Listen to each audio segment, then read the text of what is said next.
standing by.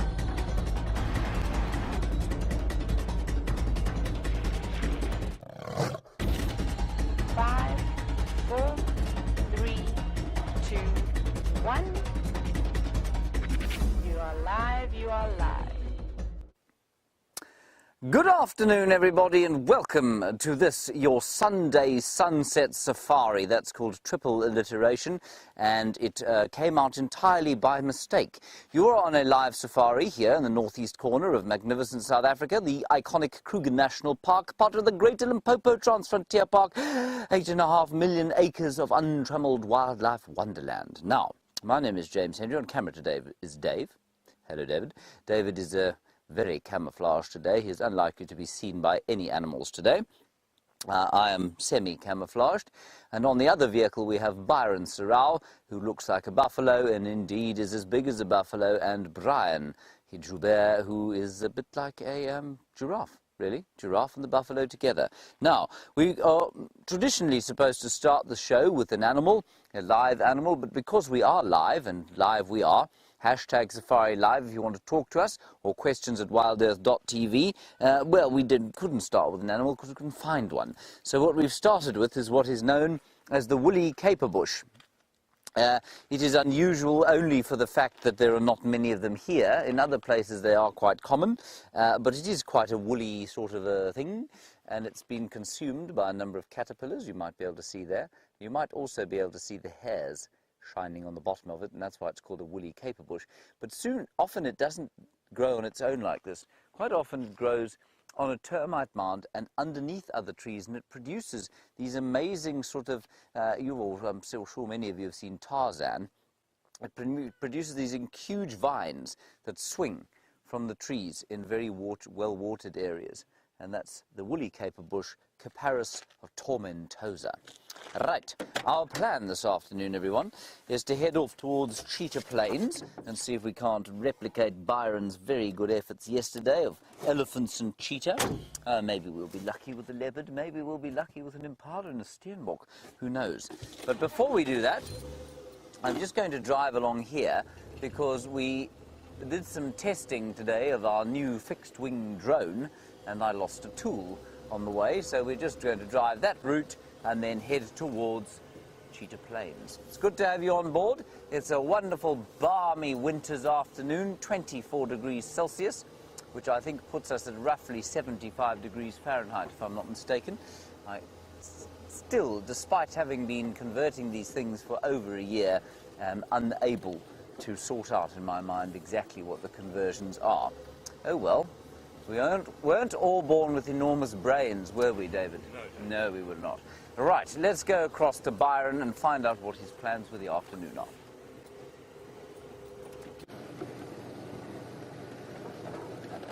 Good afternoon, everyone. My name is Byron, and with me on camera this afternoon we have Brian and the Thumb, who is very well dressed for this afternoon's drive.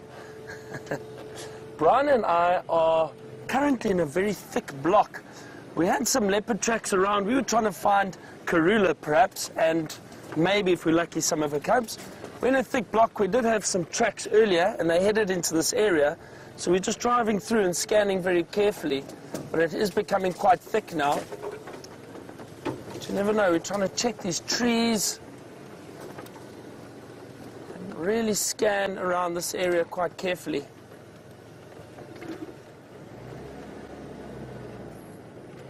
Nothing yet. It's always tricky when you drive through these thicker areas, trying to get out.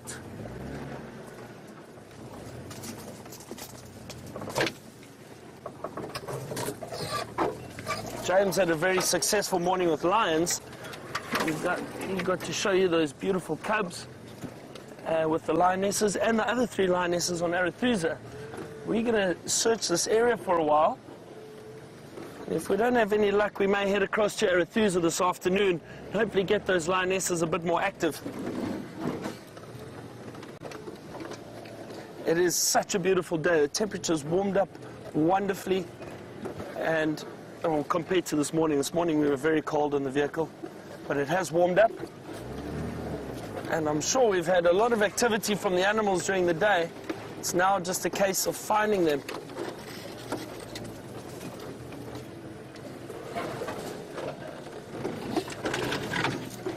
There we go, putting my driving skills to test.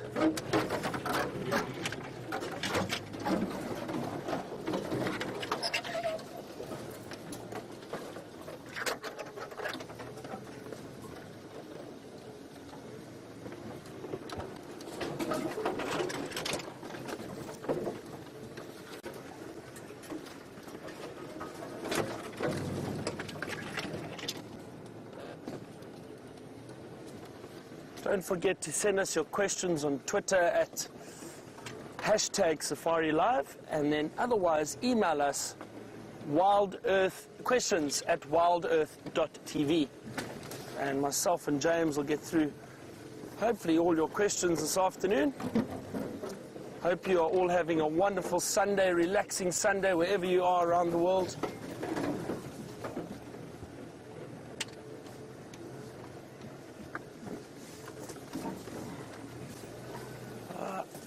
No luck just yet. Let's check this road over here if we have any tracks.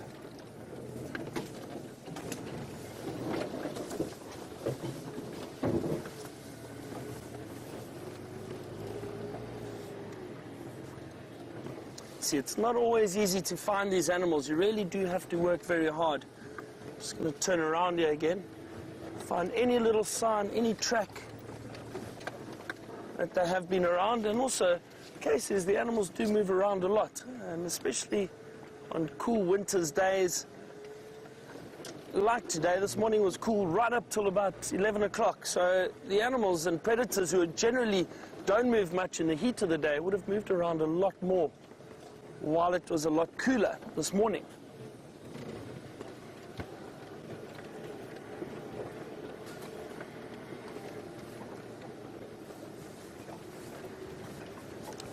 The reason these animals like to, especially the predators, prefer conserving the energy during the heat of the day is because it's very hot. It's energy sapping. So they prefer to move around when it is much cooler.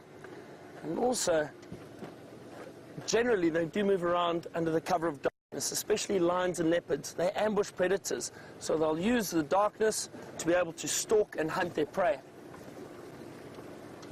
Let's jump out of here quickly. Watch out.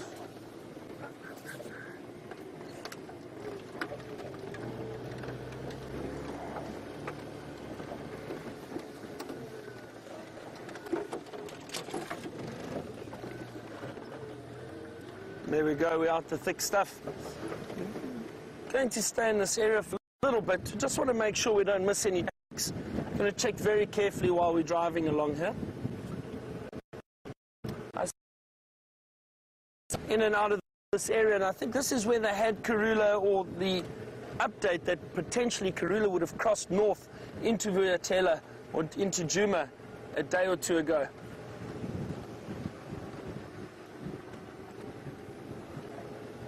Then again, you never know with leopards. Then again, you never know.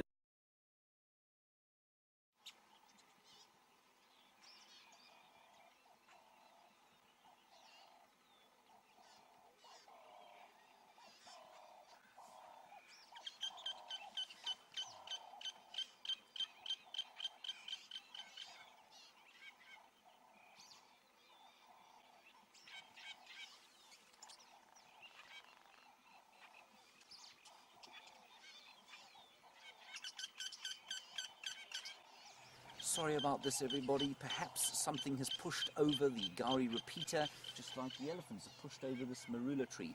Our technical team is rushing around, madly trying to fix it, and we'll be back with you as soon as we can.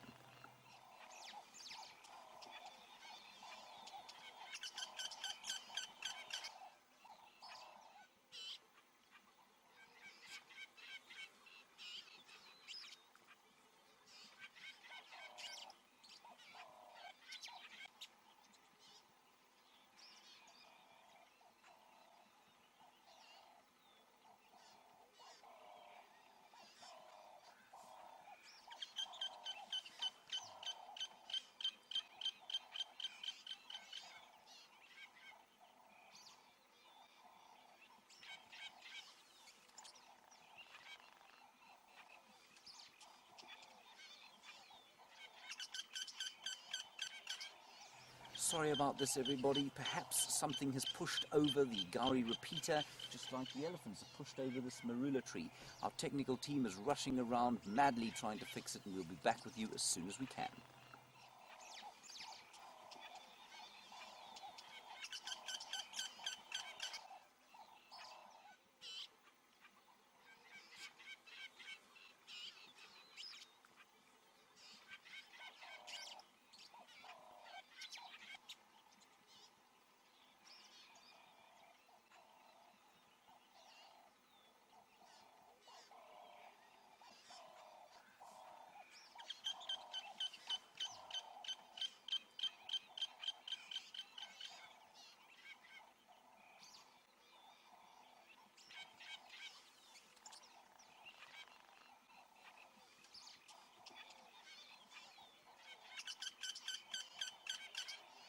Sorry about this, everybody. Perhaps something has pushed over the Gowrie repeater, just like the elephants have pushed over this marula tree.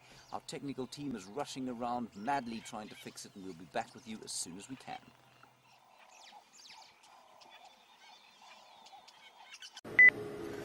Sorry, everybody. We seem to have a few gremlins affecting our signal, but that is what happens when you're live on safari in the African bush. You know, we really are in the middle of nowhere, so we can often lose you. Just trying to work around this area very carefully and have a look and see if we have any signs of a leopard. Nothing just yet. As I mentioned earlier, the temperature's warmed up quite a lot today. It's a beautiful, beautiful afternoon.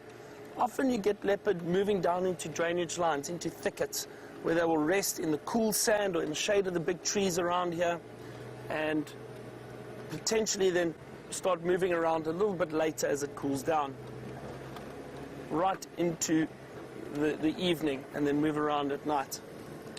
But I don't see any tracks anywhere. James did check around this area this morning, but he didn't have any luck either. So I think we'll just continue around here a little further, and we'll check the break very carefully, make sure we don't have any tracks coming across.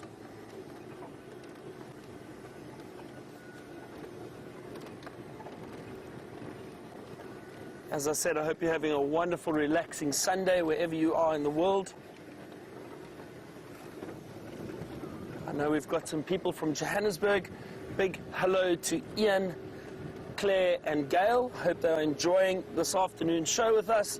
Don't forget to send us your questions. Hopefully I or James will be able to answer them for you.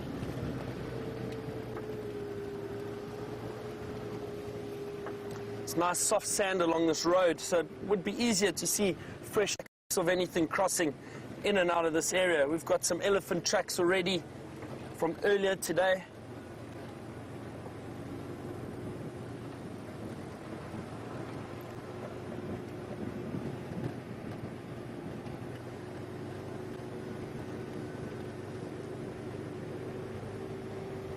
No sign of anything else. We haven't really seen much yet this afternoon, but it goes like that at times. As I always say, it's too soon to panic. You never know what we're going to bump into along the way.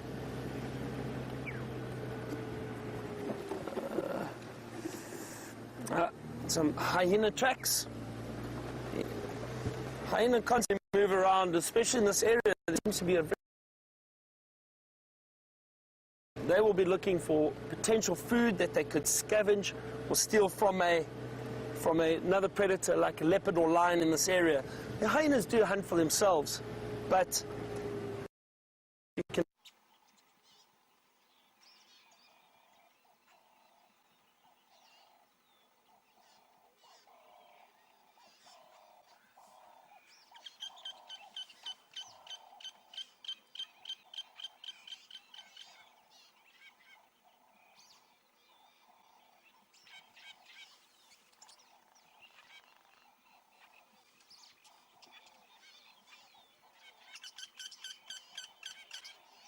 Sorry about this, everybody. Perhaps something has pushed over the Gowrie repeater, just like the elephants have pushed over this marula tree. Our technical team is rushing around madly trying to fix it, and we'll be back with you as soon as we can.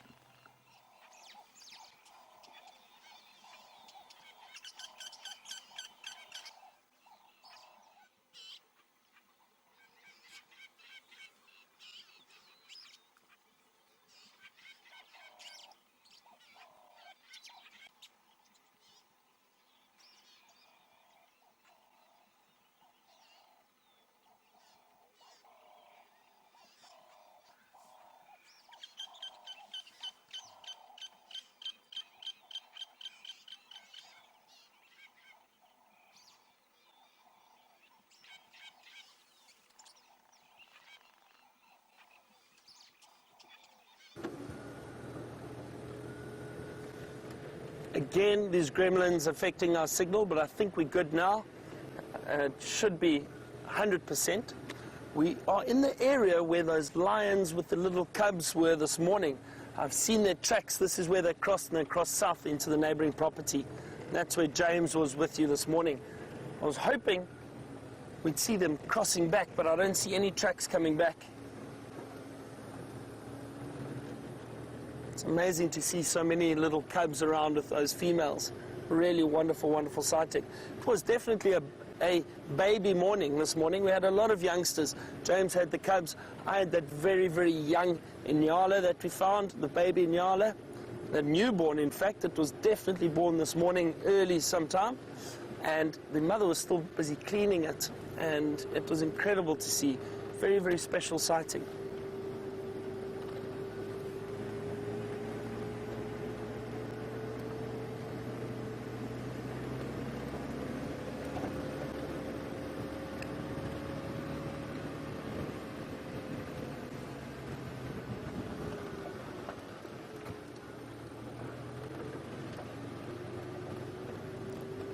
Sean in South Africa has asked us a question. He has asked us, do we know what is the only flying animal? Now, I'm not too sure if I understand that question correctly. Only flying animal. I wonder if you mean mammal. Only flying mammal. I think the only flying mammal... Good question. This is tricky. There is a squirrel, which there's a tree squirrel which has a flap underneath its front and hind legs, and what it does is it leaps from one tree to another, and it opens its legs and front legs and back legs, and that flap opens up and causes wind to move underneath it, and that allows it to glide from tree to tree. I think that is the only one that off the top of my head. If anyone else can think of something, please let me know. I hope that's what you're asking for, Sean.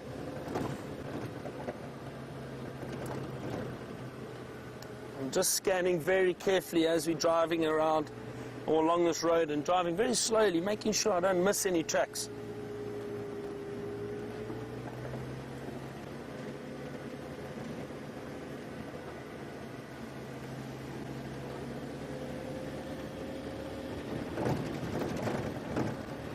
Really warm now, so not even the birds are chirping too much. Don't see too much bird activity. Usually early in the mornings and late in the afternoons might get a bit more bird activity, especially just before dusk. The birds all give their final call for the day before they settle down and sleep and rest for the evening.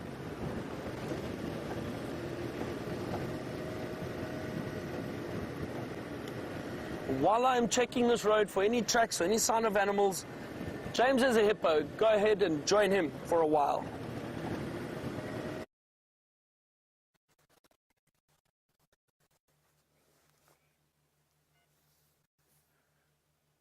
Does that mean we're live?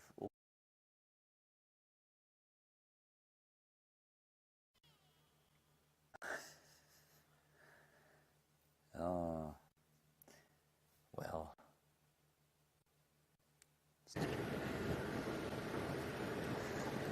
The gremlins are really having a go at us today. They're not letting the signal flow smoothly. So you were about to see James with the hippo, but you're back with me. We're still checking the road for any sign of animals walking through across. I've seen a lot of elephant tracks crossing back and forwards over this road. No big cats just yet. I really would like to see Karula. I've never seen that leopard before, especially with cubs. It's something that is so special to be able to witness. I'd love to find her, but you never know. If we don't get lucky today, maybe in the next few days we do.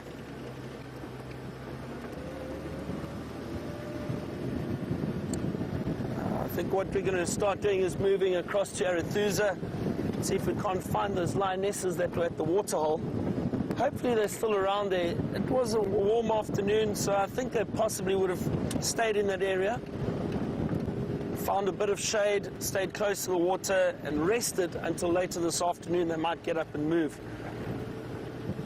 So what we'll do is we'll start moving across to that side.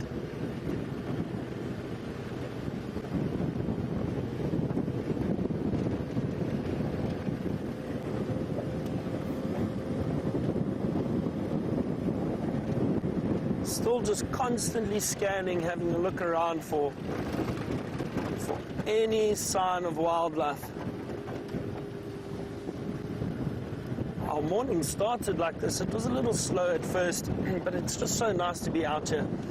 You never know what you're going to bump into, and even just driving without seeing wildlife, you still have the beautiful trees and the smells and the sounds of the bush. You know, the odd bird calling here and there. If I hear one close enough, I'll point it out to you. A lot of different sounds and bird calls that we can hear.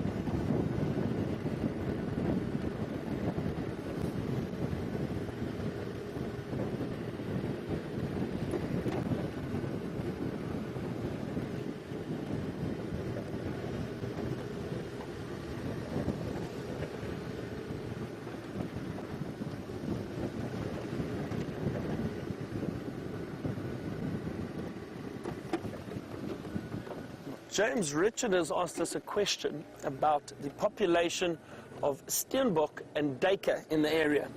And just give me a second, James Richard, if you don't mind. I've seen some tracks here.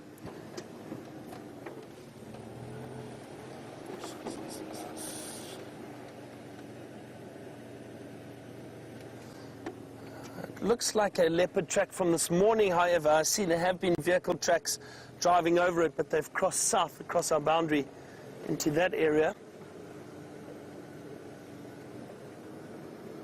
Just always worth having a good look. So, James Richard, getting back to your question about the steenbok and the duiker, I'm not too sure. It's very difficult to say. You know, from what I've seen, there are a lot more steenbok than there are duiker. But I think it's very difficult unless you do a proper census in this greater Kruger area and have a look.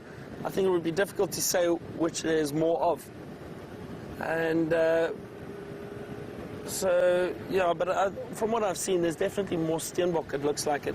This it's not quite, it's not arid at all, but it is very dry at the moment. And the steenbok don't mind dry conditions. They drink very, very little water. They don't have to drink every day. Hyena tracks, and but the duiker would need water a lot more regularly than the steenbok do. So steenbok thrive or would do a lot better in dry conditions like this as opposed to the duiker. So I think that's possibly why I would say that the steenbok population is a lot higher than the duiker population.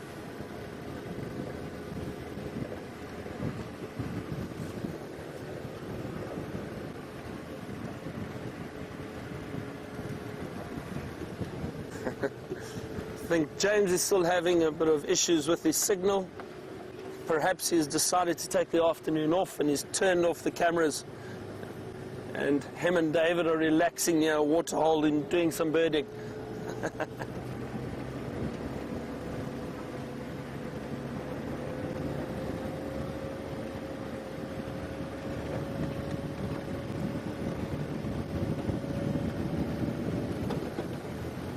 It is very dry here at the moment. Even I'm getting a bit parched while we drive.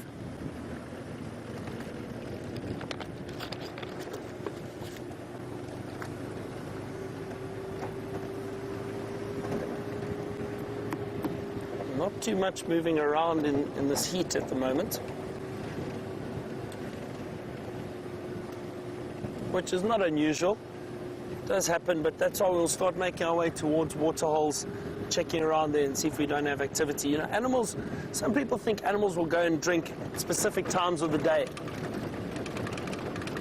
That's not true. The animals will drink any time of the day. Whenever they're thirsty, they'll go down and drink some water.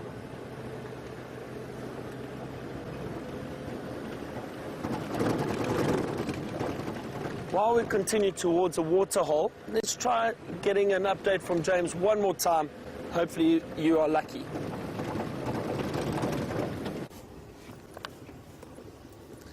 We had a wonderful time at Buffelshoek Dam, everybody. Sorry about the gremlonies that seem to be messing with the Gowrie repeater. Connor's gone there to go and beat the stuffing out of them, and then we should be A for away. At the, I will tell you what we saw at Buffelshoek Dam. We saw a hippopotamus. He looked not displeased to see us. Then we saw 2 waterbuck bulls, the only waterbuck I've actually seen at the water since I've arrived at Djuma.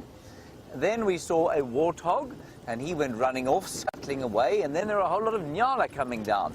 So it's a real pity you couldn't have joined us there. We also had blacksmith lapwings, we had a 3-banded plover, we had 2 recalcitrant Egyptian geese. So all in all, a very good time was had by 2 of us at Buffelshoek Dam. Very nice Sunday afternoon, and I deeply, you can hear I'm speechless at the suggestion from Byron that I would switch the car off and just go birding on my own. I mean, I'm scandalized to the point of being hurt. I shall have a word with him when I get home through the medium of a half brick. Now, we were talking about favourite trees this morning. Well, in actual fact, Byron was talking about favourite trees. And I don't know what his trees are, and as of this afternoon, I don't care what his favourite trees were. But I thought I'd talk about some of mine, as the ability of my good self to find animals has continued to be dire. Favourite trees, and I'm sure many of you have got favourite trees. Very few of them actually occur here. One of them, the brown ivory we get here. I am also a huge fan of the Natal mahogany. It's a beautiful tree that grows sort of deeper in towards the more permanent river. There's an elephant. Stand by, everybody. Marula trees, obviously magnificent things. Then, I know this is going to scandalise people, but there's something about a bog standard issue oak tree that I really, really find deeply comforting. And there are, of course, the beautiful fig trees, huge fig trees that we get, and possibly my very favourite, the nyala berry. A nyala berry tree, stunning tree, and I had a relationship with one on the 13th fairway at the Palabor Golf Club, and I say relationship because no matter how often I played the hole, every time I teed off, my ball would sail straight and true into the middle of the nyalaberry tree, and I'd never see it again. Now, they seem to be going off into Torchwood, these elephants, which is very unkind of them. We will approach with relative speed, but not enough to startle them with any luck. Don't go. There's a whole lot of them in there, just disappearing off into Torchwood. Oh, it's a nice big herd, full of big elephants. Oh, there's some more this side. I think we're in for a bit of a treat here.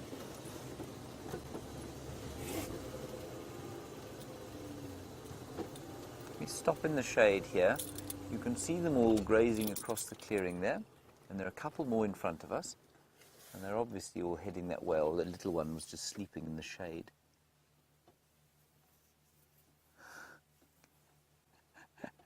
Very sweet. So peaceful when they want to be, and so deeply unpeaceful when they want to be. But these ones seem to be in a relative state of peace. Feeding, and you can see the ground on which they're feeding, of course, is almost denuded of vegetation. They're picking up the last scraps. They're picking up the odd forb. And a forb, of course, is a sort of unidentified herbaceous plant, like a flower, really. But they still maintain a little bit of moisture in them, and that's why the elephants will be trying to pick out those. And they won't be taking anything. I mean, they are highly selective about what they eat.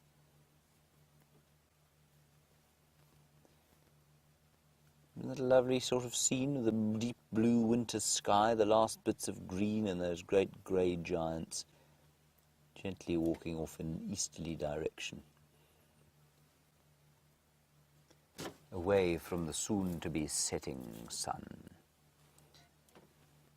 Now, David, here come a few more across the road.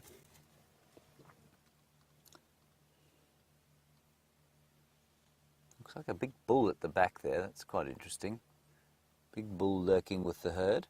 He'll be probably, or if he's not in must, he'll be coming into must, and he'll be seeking out an estrus female. Now, look at the difference between them now. The big bull behind, the cow there. Look how flat her back is in comparison with him, how her belly is less rounded, her forehead much more square. And they will tell you also that a female's tusks grow down more than they grow forward, and in this case it's completely rubbish. You can see those tusks are growing forward, but they are definitely thinner at the base than a bull's will be. Also, I mean, massive size, but when you come across one of those fellows, I mean, he's a good third again, 30% larger than the cows. He's a magnificent chap. Not the biggest ivory in the world. But look how graceful that 6-ton animal is. All right, let's go a little bit forward. We might be lucky to get another view.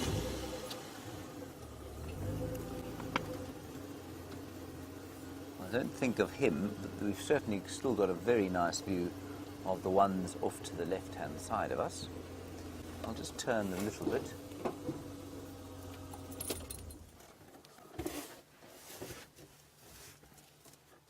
See how there's no grass on this ground at all.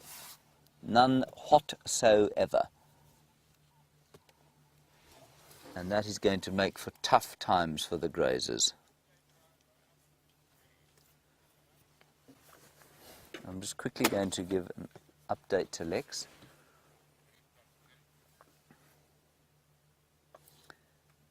Lex, also 2 WildEarth stations mobile. One went Buffelshoek Dam via Gari Cutline, and now currently with the breeding herd of elephants mobile east into Torchwood, about 200 metres to the north of the junction with Gari Main, and Byron's headed down south towards Treehouse Dam. So that's just an update, and for those of you who are perhaps new viewers, we are in constant radio contact with all of the game drives around this area. And oh, he didn't get that message. I will have to give it to him again, but we don't need to do it right now. And so there's a whole network of people driving around. Some can cross the borders that we can't cross, some can't. And so we are in a sort of a network of tracking communication, if you like. So if somebody sees something that we see or that we want to see, we can go there, and sometimes the other way around. So it's really important that we keep in good contact with everyone around here and maintain friendships. Otherwise, people will hide things from us. I'm just going to give him that message again. Lex, are you copying me now? Lex, 2 stations, WildEarth mobile. One went towards Treehouse Dam. The other went Gari Cutline, Buffelshoek Cutline to Buffelshoek Dam. Currently on Cheetah Cutline with the breeding herd of elephants mobile east into Torchwood, 200 metres north from the junction with Gari Main.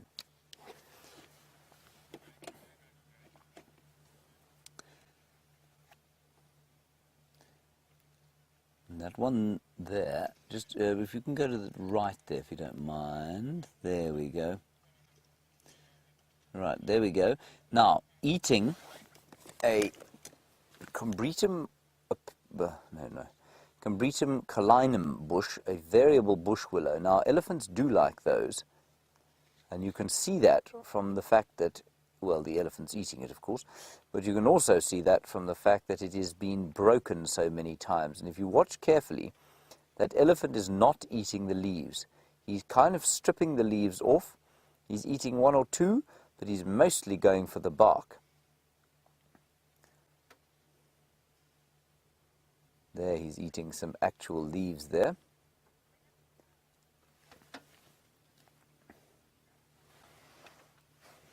Lucia, nice one from you. Welcome. I'm not sure if I've spoken to you before, and if I haven't, well, it's good to meet you, Lucia. How do you do?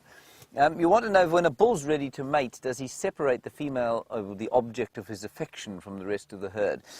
Sort of. What will happen is she will go into estrus, and then she will seek out a very large bull, well, when he's around the herd. She won't leave the herd to be with him. Then they'll move away slightly, but they don't go and find sort of privacy. He cannot mate with her unless she wants to mate with him, simply because of the mechanics of how it works. So she has to stand there. She has to almost back into him in order for them to copulate successfully, not to put too fine a point on it. And they will do that only when she's ready, and it'll be slightly away from the herd. And so I don't think he'll try and separate her from the herd, no, but he'll certainly chase her around a bit. And sometimes, just before she's actually ready to mate, he'll harass the females, and they get very upset, and you can they really do create enormous consternation within the herds, these great big bulls.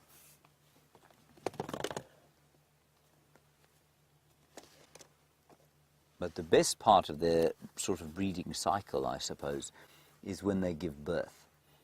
And an elephant giving birth is a great celebration for the rest of the herd, and quite unlike many other herding animals where the new mother must sort of separate herself, and she becomes extremely vulnerable, giving birth in some thick bush somewhere, hoping that a predator doesn't come along while her baby is being born, or while it's sort of in its first half an hour before it can stand up and run around. The elephants will surround the cow that is giving birth. They'll make a huge trumpeting noise of celebration. They'll all help to pick the little one up when it is finally born, and it's this huge sort of almost human, if you like, celebration when the little baby elephant is born. Wonderful to witness. I've never seen a full birth before, but I've got there just afterwards.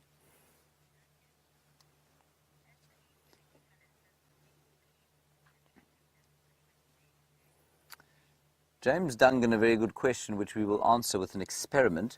We will feed David two examples.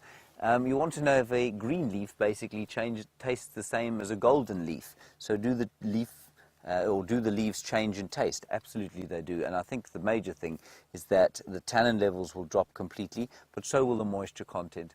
And when the moisture content goes, so will the carbohydrates go. So a lot more just structural stuff in the dry leaves. But let's have a taste of the difference. I'm sure we'll be able to get it. These elephants are heading off into Torchwood. I'm not going to get out and pick some leaves right here, lest I be attacked. No, hang on, I can actually do it just right over here. I'll hide from them using the car. David, if they come rushing out of Torchwood, you will tell me, won't you?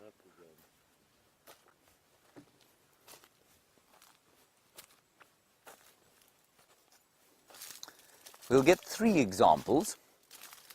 One a sort of gold one, one a brown one. Well, we'll get two, Dave. We'll have one each. And two greenies. Now, this is the same tree. Yeah, it looks like a variable bush willow. So it's the same kind of tree. Right, now, David. Here is your treat for the day. Say thank you. Right, let's go with the greenie first. Full of tannin, but there is some moisture. You can taste nutrients, I suppose. Not nice. Next, let's go with the Golden Delicious. That was Granny Smith. Now, almost entirely tasteless, wouldn't you say? I would say. Totally tasteless. So all of those substances have gone, but while the tannins, which are not great for the animals to eat, have disappeared, so have all the nutrients. Now, the very dry one.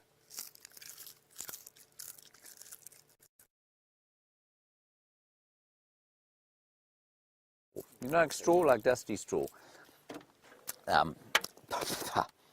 Not much to recommend any of them. So there we go, James. A profound difference in taste between the Granny Smith, the Golden Delicious, and the Withered and Dead. Let's go and find out what Byron's doing, see if he's managed to find an animal or if he's still talking nonsense and casting aspersions on my character.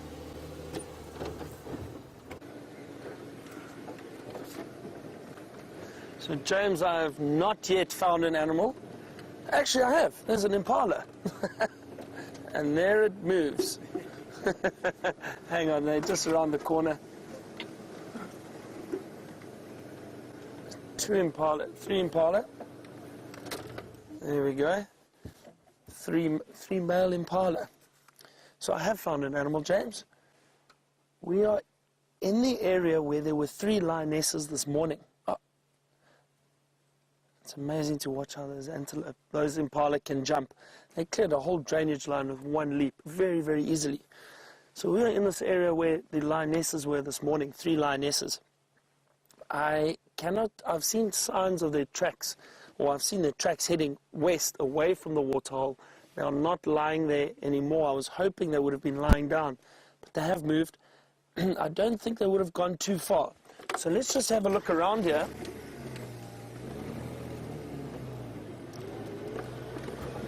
Let's keep our eyes open. Moving in through a drainage line, so it's nice and cool. I'm hoping they've decided to lie down somewhere in here.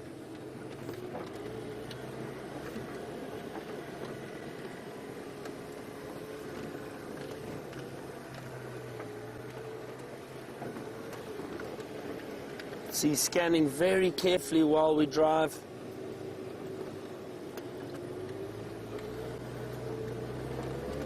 I will be very, very excited if we find these lionesses. Trying to look for tracks while we're driving too. It's not always easy. There's a lot of impala around here. So that's a good sign. It means that it's unlikely that there are lionesses lying very close by, so we can drive a little bit further and check further down this area.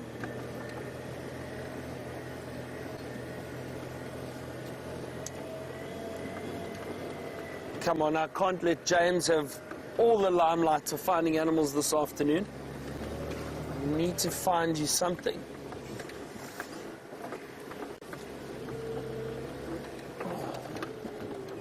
It's my favorite, driving through these dry riverbeds, these trees up around us.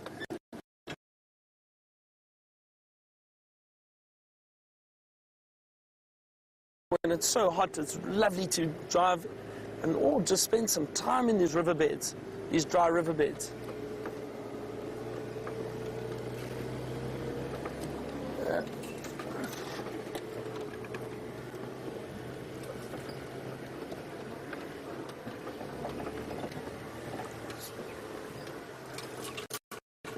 Now it's got a few trees here. We just have to be careful.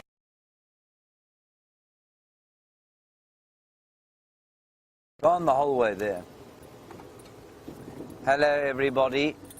Sorry about that. There was another elephant that we saw. Unfortunately, he's in very thick bush, so we're going to carry on here, mainly because I see a vehicle in front of us and it seems to be stopped. Now, we are not allowed to go either north or south of this road because we're on the way to Cheetah Plains now. But maybe there is something exceptional on the road, like leopards. Or maybe they were looking at some impala. That's also possible. This is Peter from Nkoro.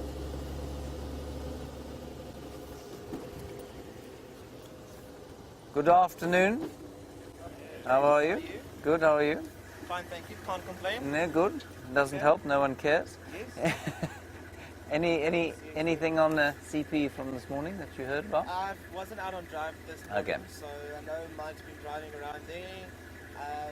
But nothing else, eh? Cool. We're trying to find those skunk apparently from yesterday. All right, cool. No reports are coming from Okay. our side. Cool. Alrighty. Okay. Enjoy your drive. Enjoy. Bye-bye, guys. Enjoy. Bye. So that's Peter from Nkoro, which is just to the north of Cheetah Plains. I seem to be finishing every sentence like that.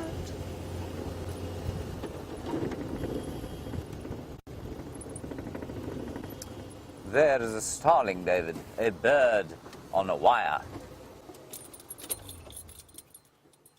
Which I think is a film, isn't it? There we are. beautiful always to see a starling in the sunlight because they are so very pretty. That looks like a... Oh, that's interesting. Looked. It is a Birchall starling. You can see it with no black. No, it's not. It's got an orange eye. There we go. The bird on the wire has flown off. Cape glossy starling. It went as it went away.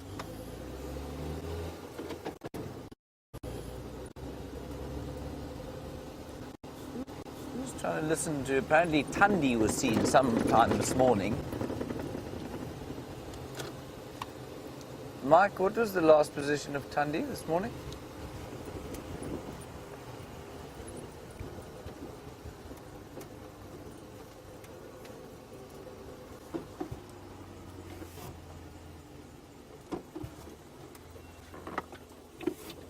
Ah, just down here.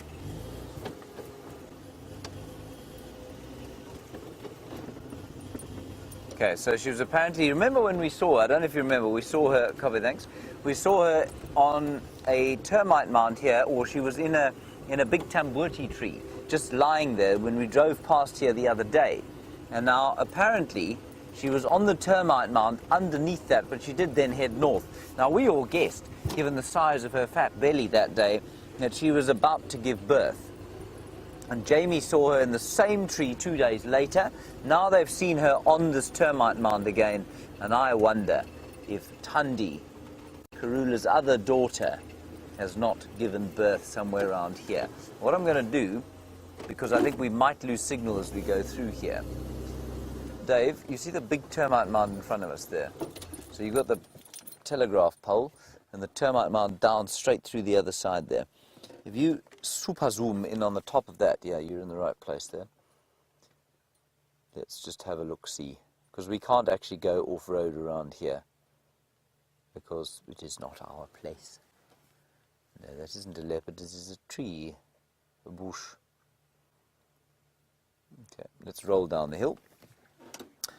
Byron has got signal and pictures, so let's go back to him.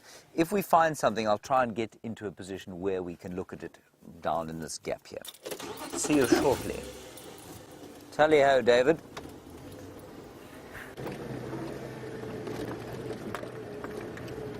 Thank you again, James. I seem to have lost some signal there, and I've had no luck finding any sign of these lionesses. But I'm not giving up just yet. We are going to search this area very carefully and see if we can't find them. And I know when you saw them this morning, they were lying down and you thought, well, that's it, they're going to stay here for today. Just shows you can never, ever predict what animals are going to do. If they feel like getting up and moving, they will.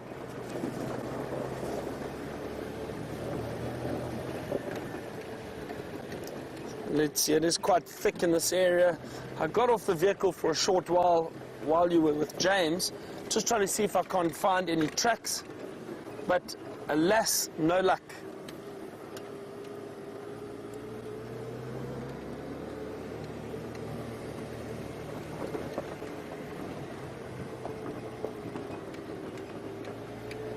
Good afternoon, Monique from London. Welcome. Monique, yes, we are looking for those 3 Nkuhuma females that James found this morning around a dam, a waterhole on Arathusa. So I'm trying to see if I can relocate them and find them, but they've moved off. And I cannot seem to find an exact direction. There's a lot of vehicle activity there, so a lot of tracks have been driven over. I'm trying to see if I can't find any signs of which direction they would have moved.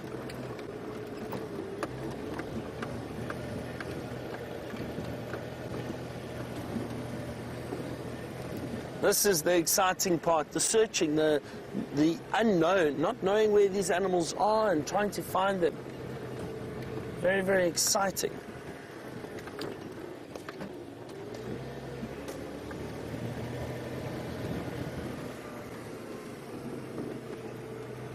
The other thing is they could have moved into a thick block, just lay down and rested for the day. But you never know.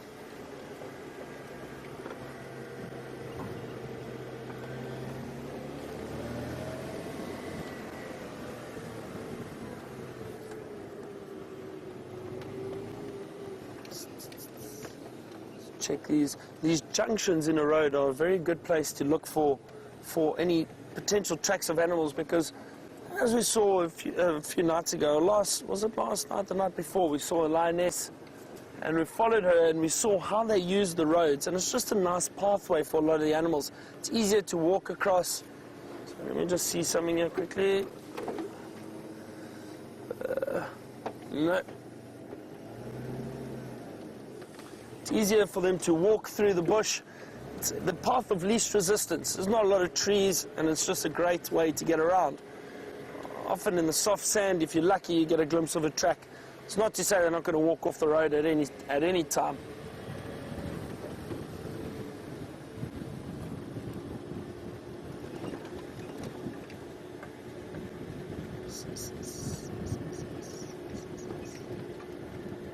No sign.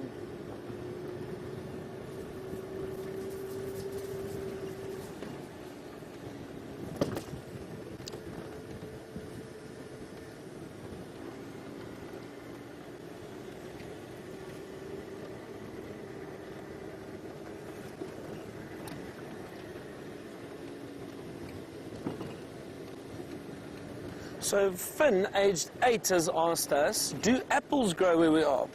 No, Finn, we don't have apples that you are used to growing out in the wild, the normal apples. We've got a lot of other fruit though, and one of the very well-known fruit is the marula fruit. None are growing at the moment. It is winter, so it's unlikely to find any fruit, but in summer a lot of trees bear different fruits. Another one is a sour plum. Very, very, very sour fruit, and I've tried it a few times with guests, and it's so funny the faces you pull when you try the sour plum. But no apples. I think the elephant are a little bit unhappy about that, don't you think so, Finn?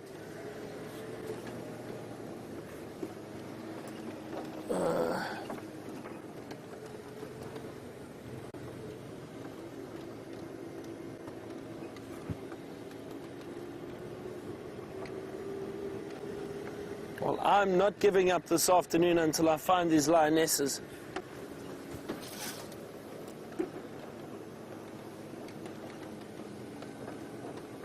Good things come to those with persistence, I think. What do you think, Brian? I think so.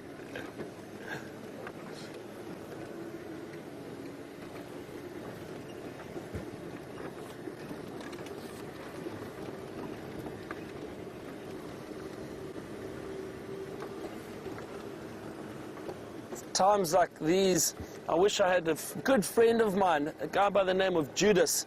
Him and I worked together for a long time. He was the tracker that I used to work with, and he just had a sixth sense while being in the bush. He could track and understand the movement of animals very, very well.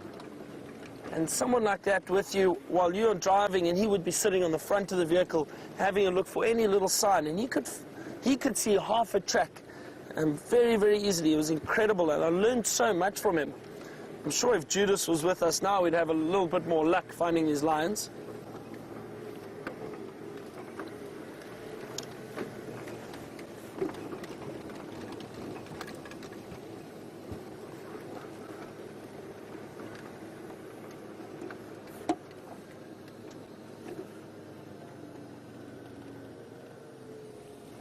So James is heading off to Cheetah Plains this afternoon. We had a lot of luck there yesterday. We had those two beautiful male cheetah. I hope James has some luck down there too. But while he does that, stick with me a little bit, just a little bit longer. It's always interesting to see. You never know. We could get out, have a look around and bump into some lions.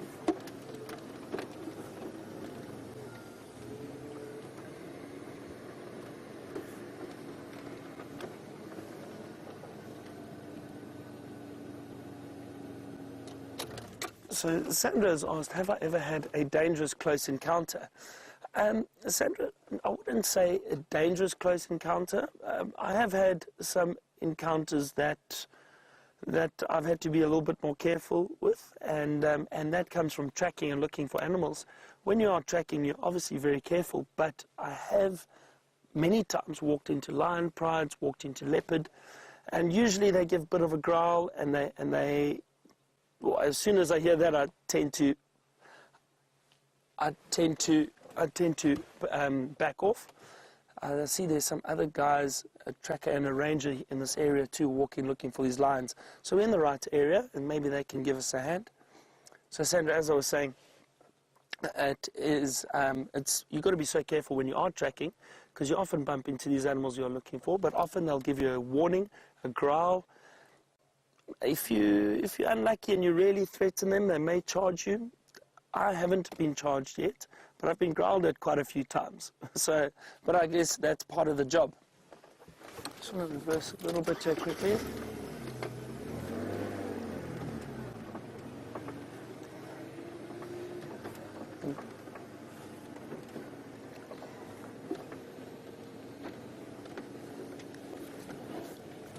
So while those guys are checking in the same drainage line that we were in earlier, we just went further down and they've gone to have a look up a little bit higher. So let's drive around, and often while you're tracking, it helps to try and check different areas. If there are a few people working one area looking for tracks or following tracks, you can drive around, take the next road around and see if those tracks don't come out somewhere. It will cut down the time you spend tracking. You really have to work as a team out here.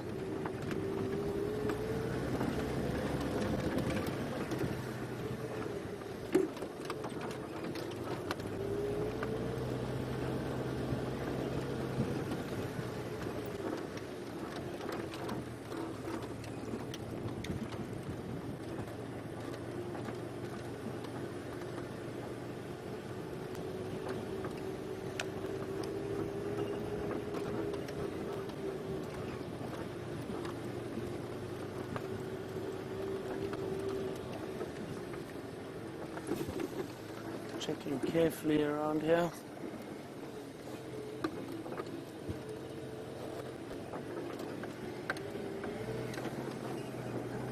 Another incident, actually, Sandra, now that I think about it, another incident I did have many years ago.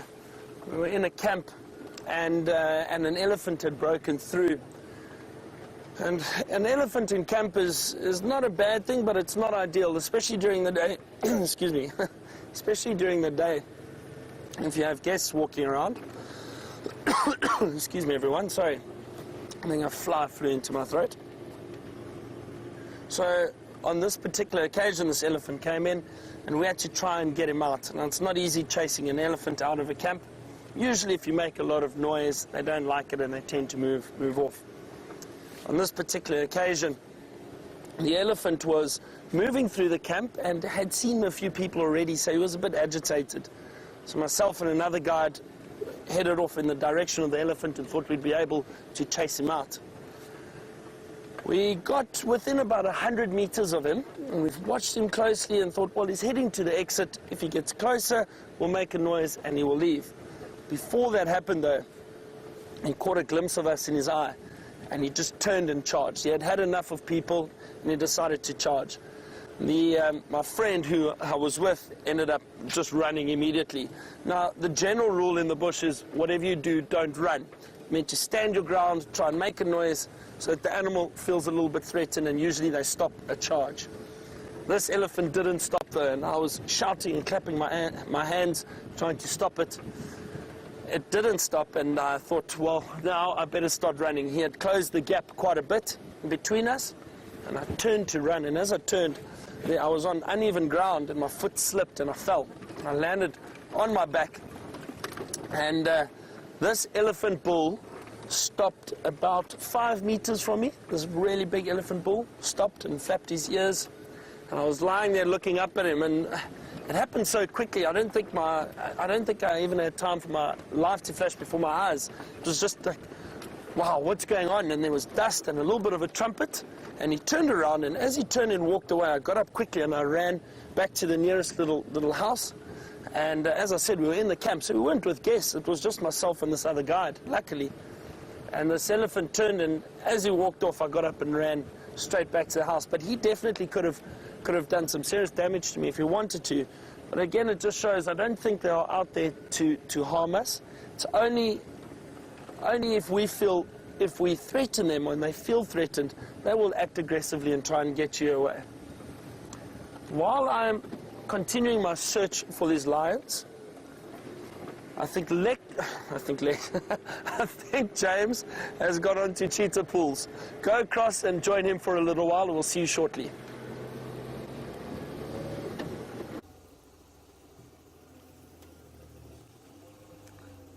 Byron is confused because Cheetah Pools is a road at Londolozi. I'm currently on Cheetah Plains, and I'm looking for a woodpecker that has now flown away. Beastly bird. Anyway, very nice bird. Woodpecker. It looked like a bearded woodpecker that we were trying to get a shot of. Anyway, we'll have to find something else. So here we are on Cheetah Plains. There's nobody else here as far as I can work out. Mike has gone off towards Torchwood. He's one of the guides here, and Andrew has as well, I think. So we're just going to knock about here on our own and enjoy ourselves. We'll put on the Eastern Channel in case something interesting pops up, and drive very slowly through the area, searching the tops of the termite mounds for Nkanyeni and the cheetah, perhaps stalking the plains as they did yesterday. It is a very common, of course, guide and very human thing to go into the same area more than 3 or 4 times, hoping to see the sighting that you had yesterday. This almost never turns out the way you think it's going to. So our first stop will be the water at 3 in a row Pan.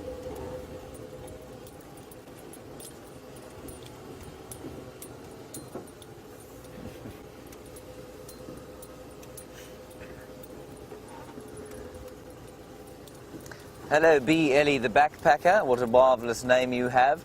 You say, can we go to the tree that has got the water hose hanging in it, and do I know what they do that for? I don't. I haven't found out.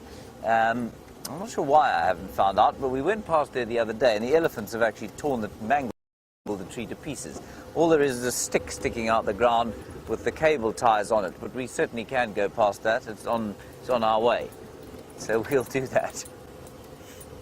The elephants took, obviously, great displeasure at this thing falling. I've got no idea why it was like that. I can try and find out for you. I might actually ask.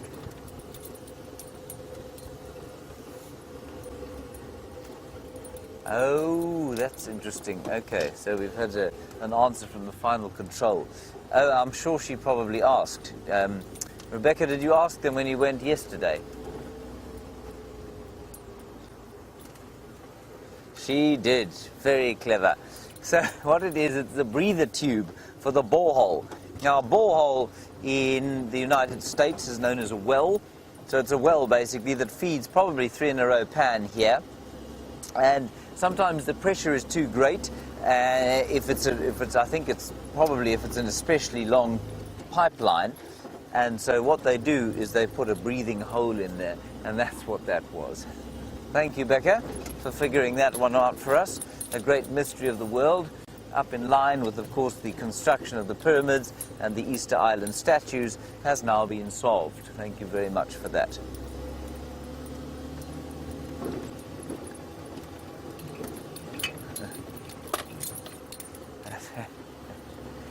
She says it's sad that we now know the answer. The mystery is gone. No one will ever ask to see it again now. B. Ellie the backpacker. Is that an elephant or is it a tree? It's a tree. Every time I come past 3 in a row Pan, I see that thing and I think that there is some ivory sparkling in the sun, but actually it's a tree. Anyway, let's see if there's something having a drink down here. Quarantine the male leopard, 3.5 years old, likes to knock about here from time to time. Don't see his tracks on the road. Maybe he is lurking about on his favourite termite mound or in his favourite marula tree.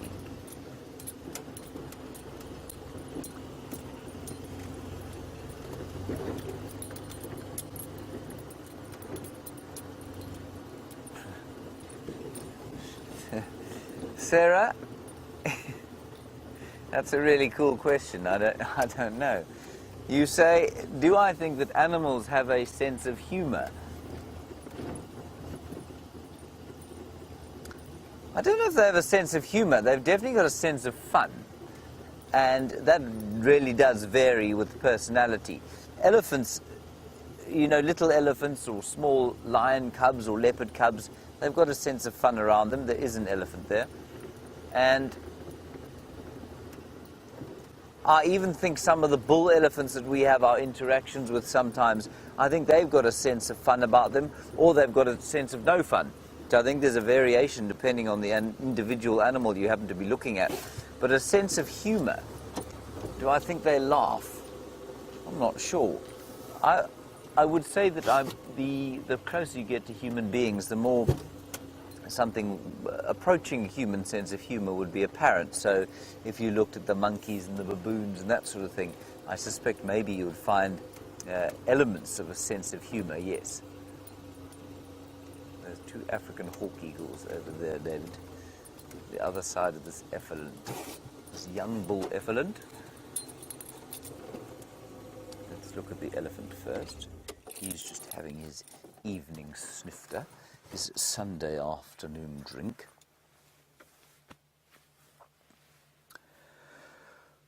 Oh, everybody just take a deep breath in.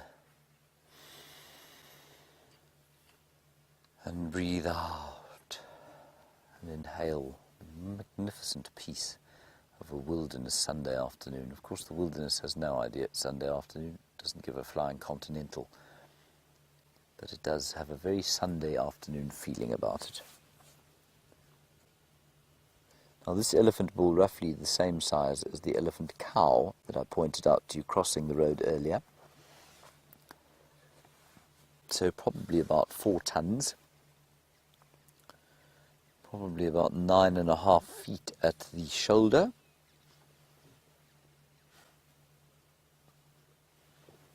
And just very peacefully having a drink. So I think it's this pan that's being fed by the pipeline that has the breathing hole to which Rebecca was referring, and of course the mystery to which she solved and thereby ruined our fun. Thanks, Rebecca. Davey, let's just have a quick look at those hawk eagles. They look like they might fly. They're in that tall marula tree, the big leafless tree there. There are 2 beds, and there we are. You got them. There are 2 African hawk eagles, everyone. Beautiful birds. That's it. And they're a pair, a monogamous pair. And let me just check something. I just want to check something on my bird app. So I'm so modern. I have a bird app. You see that, David? Mm-hmm. I'm very modern. Positively millennial. I was shouted at last night in camp, everybody, for being unmillennial by Connor. I obviously slapped him thoroughly. They're monogamous, yes, we know that. Nest and platform, yes, we know that too. Yes. Now, I'm amazed, okay, what we did today, of course, was we flew a drone. Well, we didn't. I mean, I'd say that as though anybody other than Connor had anything to do with it, but we gave him moral support. And the drone weighed 4.2 kilograms. Now, that bird is 63 centimeters tall, which means it's 2 feet tall.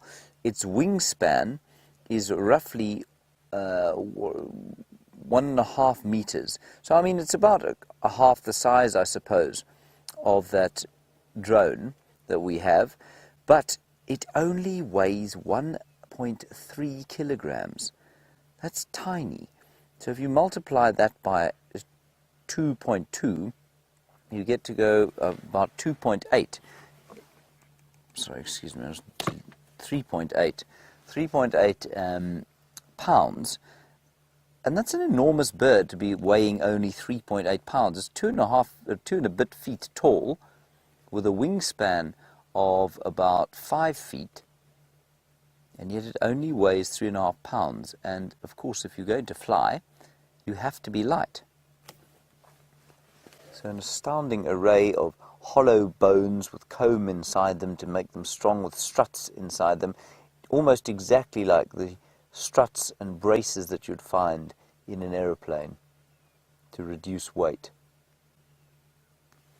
All right, Davey, let's have another look at the effident.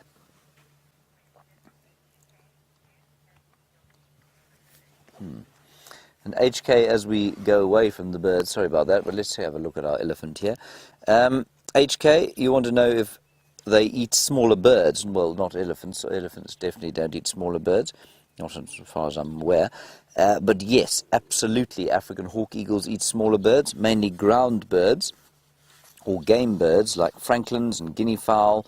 But they will also take the odd mammal, like a squirrel, an unfortunate squirrel that might happen to be caught in a tree, a hare, or even a mongoose, I suppose, and possibly the odd fruit bat I'm reading now.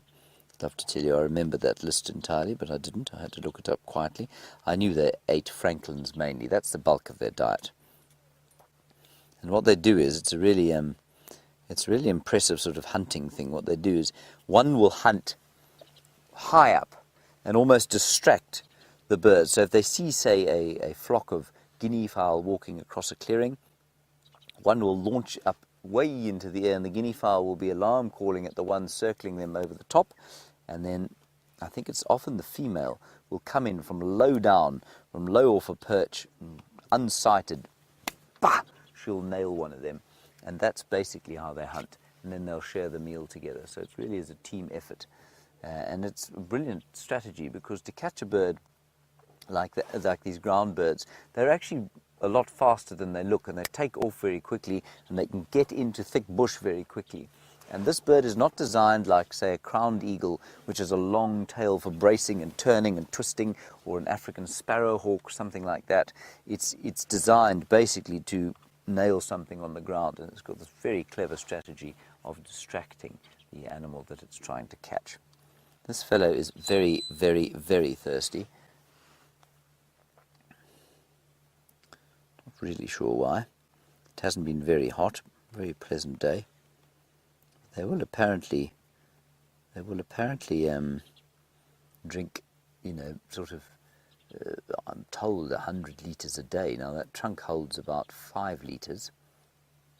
So if you divide that up, you're looking at 20 trunks full every day.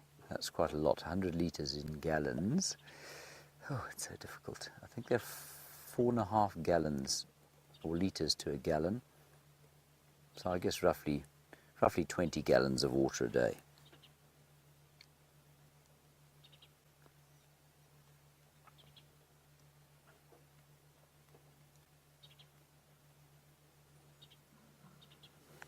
Okay, I think let's just sit here and wait for him to move off, see if he doesn't come this way to say hello to us, and then we'll press on and see if we can find something in the clearings.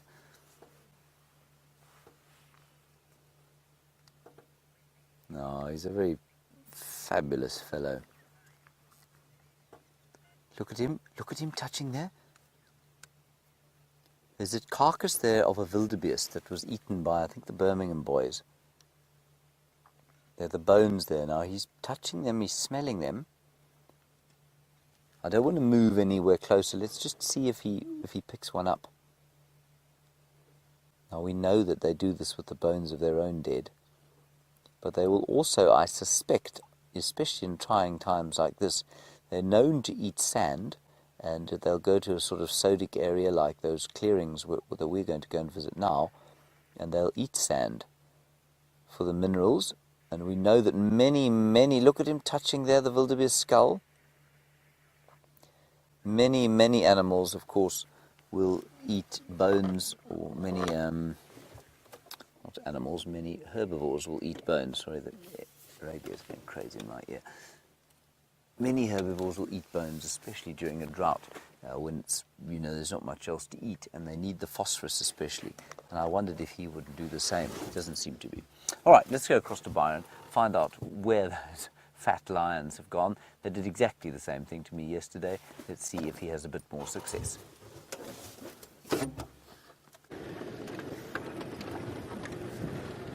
No success just yet, but we have got a general direction of tracks. They headed north from where they last were.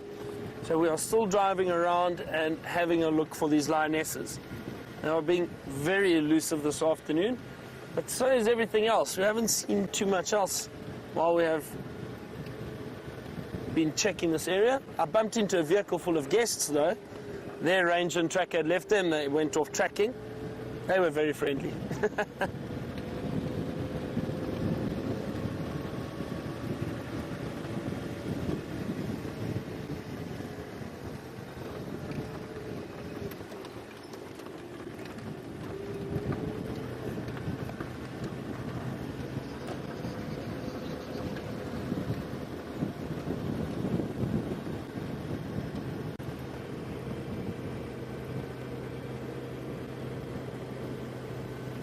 So Betsy has asked me a question, and she would like to know how long did it take me to read or learn how to track animals and read their behavior. Well, Betsy, it's taken a while.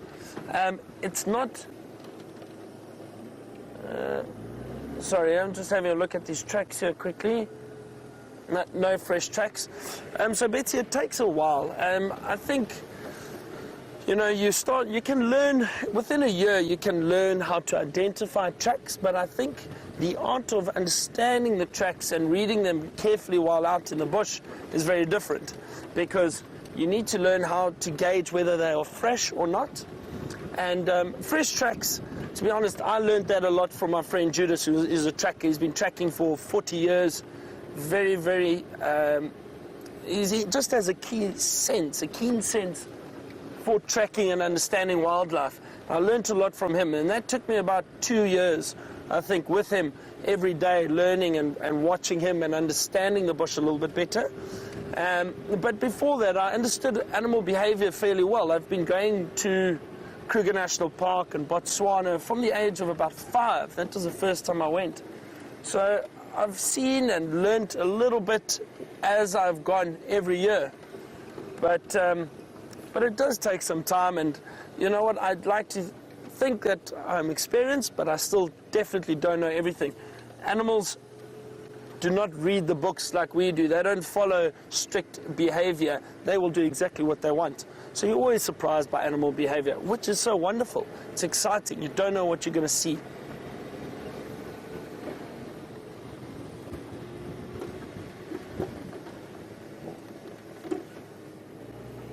I see a squirrel, which is hiding. There's a beautiful leadwood tree. Look at that. Those of you who... There we go. Hello, little squirrel, trying to hide from us.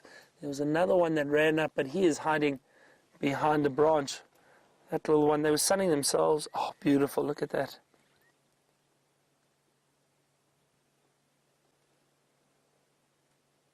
See, you never know what you're going to see. And I know James was speaking to you earlier. Look at the tail flicking. That's the other squirrel hiding behind there. James was talking about his favorite trees, and this morning I mentioned that a leadwood was one of my favorites. And this is a leadwood. It's a dead leadwood, but it's quite an old one. And as I mentioned, this would stay standing for a very long period of time. They're very, very hard, dense wood, and they just have a wonderful shape to them. I love getting these with a sunset or sunrise, a silhouette of a leadwood. Makes a beautiful photograph.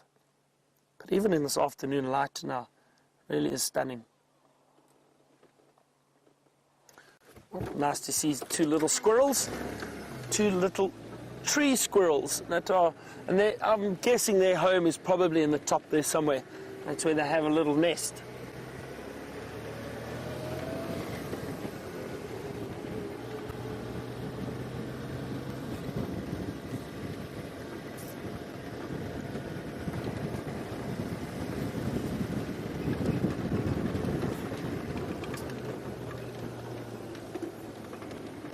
As I'm driving, I'm still having a good look at the tracks on the road, trying to see if I can get any clear sign of these lionesses.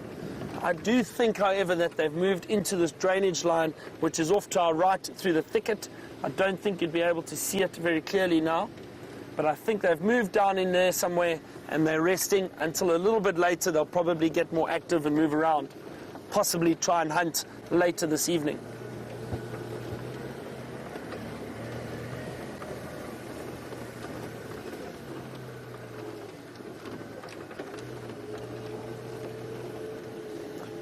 So I'm heading down into this drainage line and going to search very carefully down here. James has taken up tree climbing.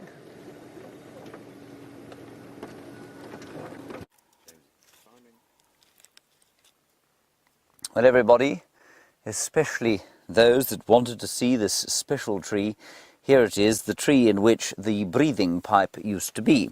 It was attached to the tree by this cable tie over here, but you can see the elephants have made it, well, more a twig than a tree, and I am now perched in the height of its boughs, just investigating what it would be like, of course, to be a bird sitting up here, and also to feel like one of the pipes that was attached to this tree.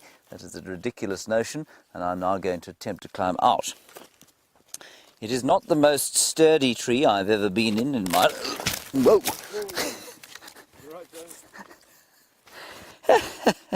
Yes, I mean, look, there's a very powerful pain coursing through my side here, but because we're live on screen, I won't scream and shout and declare how incredibly painful my body is right now, or the unspeakable sense of shock that I feel at almost killing myself on live television.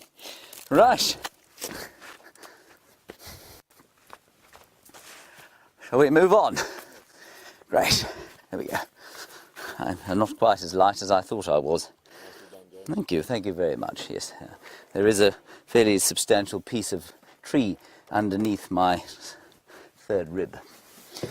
Maybe we'll remove it later. Everybody, we won't do that while we're live. Whew.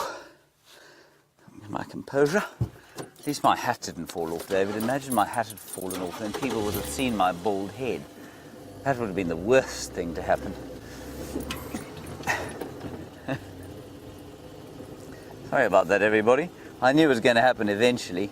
I've so far managed to not fall out of any of the trees that I've climbed, well, on this particular show, and that was the first. At least I didn't come all the way down, right? Yeah, well, You want to see my owie, David? Look at my owie. It's very sore. You see? Yes, look. Show everybody my owie. You can't even see it there. You're not even with a super zoom. Oh well.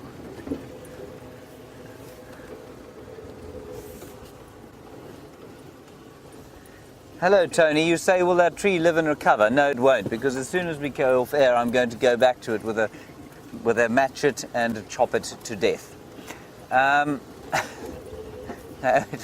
It will, Tony.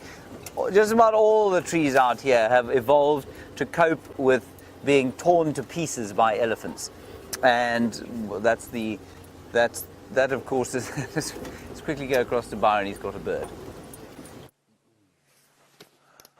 They're still off to the left. There's one.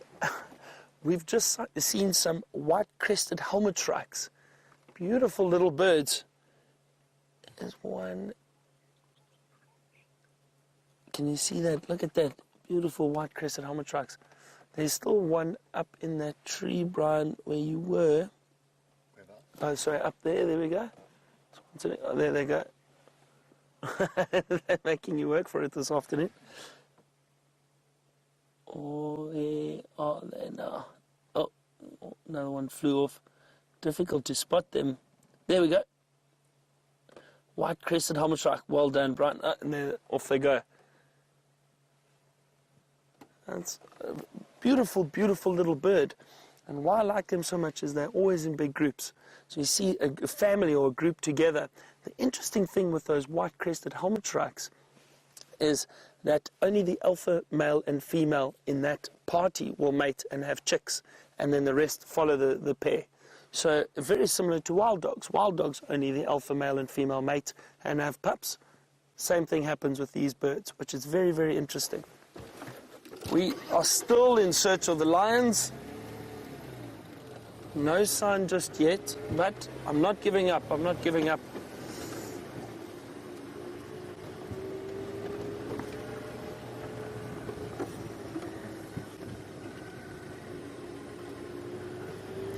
And I understand James fell out of the tree. That has just made my day. I will ask him about it later, see what he was doing in the tree in the first place.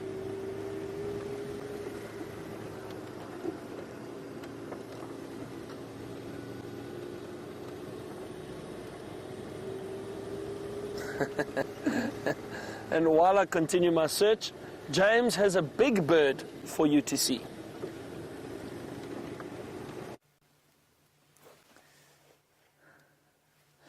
Not only a big bird, everybody, the very biggest bird. There is a little flock of ostriches, which I believe is also called a wobble.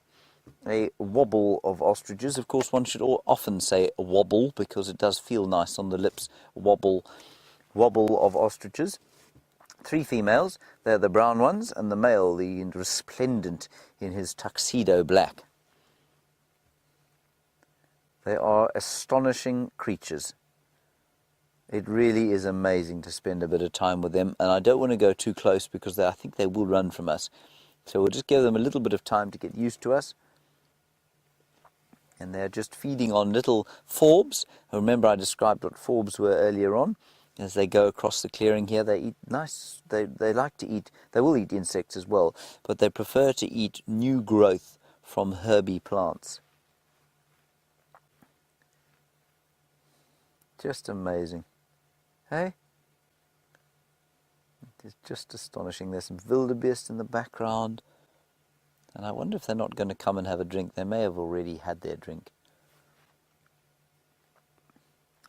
Please just tell Byron the next time you see him that I didn't fall out of the tree. I fell sort of in the tree, and it's not the same.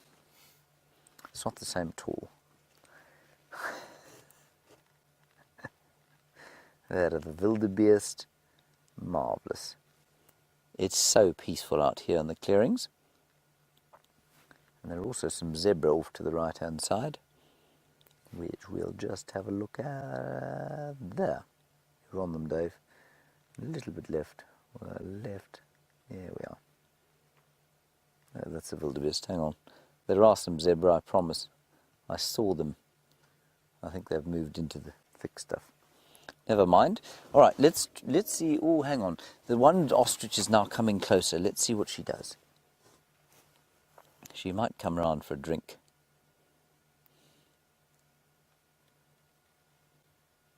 She's definitely watching us carefully, you can see. There's a zebra. Ha. And just listen. I'm going to be quiet for about 20 seconds. See if you can hear anything at all.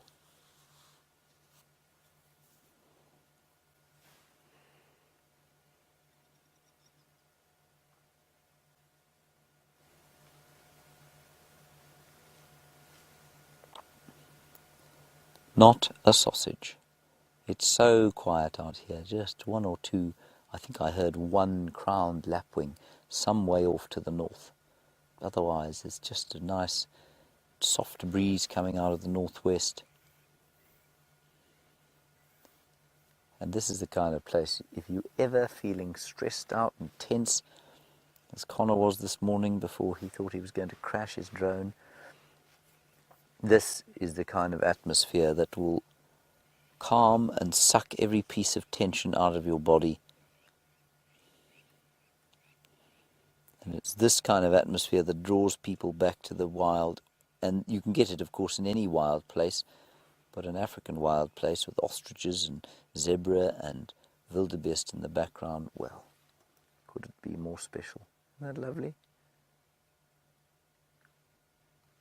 She's not, David, I wouldn't describe her as beautiful, would you? Not quite. Now, apparently her brain, everyone, is the same size as her eye. It's not very large. Possibly not capable of advanced calculus, but if you're an ostrich, you don't need to be able to do advanced calculus.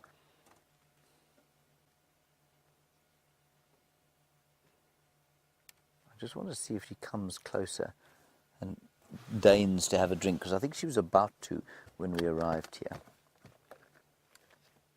That's such fun.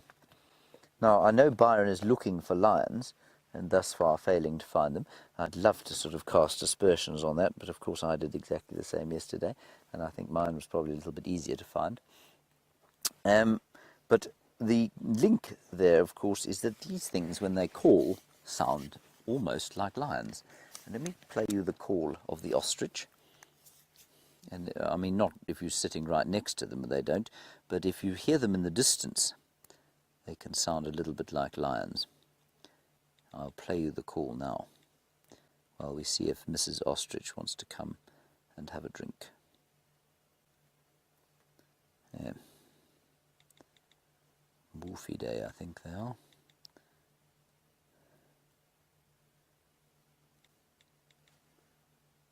She's definitely very suspicious of us. Okay, here's the call. Hear that?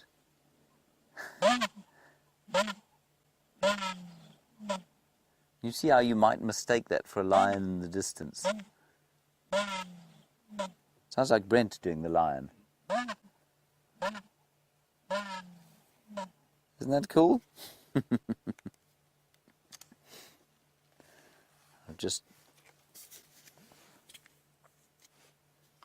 It just called. One of them just called. I just heard it going, ooh. Now, interesting question about how often they get killed by the big cats. Not very often, but they do get killed by big cats, and certainly lions will happily have a go at an ostrich. And that's, I'm sorry, the comms with the final control are not great at the moment. Masked Kim? That was your question. Anyway, I'm sorry I can't get it more accurately. But that's what happens. So they will get killed by lions, sometimes by leopards, maybe by cheetah, but that would be unusual.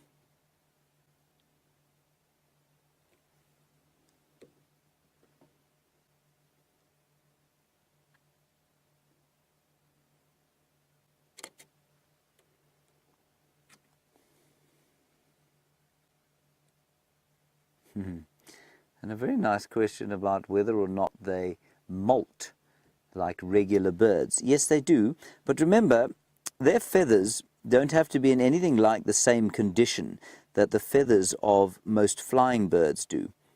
And that's because they obviously don't have the risk of plummeting from the sky if they fail to do their feather maintenance. Now, that means that they do molt feathers. I suspect it's far more irregular than it is with something like, I don't know, a martial eagle, those hawk eagles that we saw. Their feathers are also designed slightly differently in that they don't have the sort of oily sealant on them, and they don't have to stick together in quite the same way that other birds' feathers do. So I hope that answers your question, but that's basically how it is with these ostriches.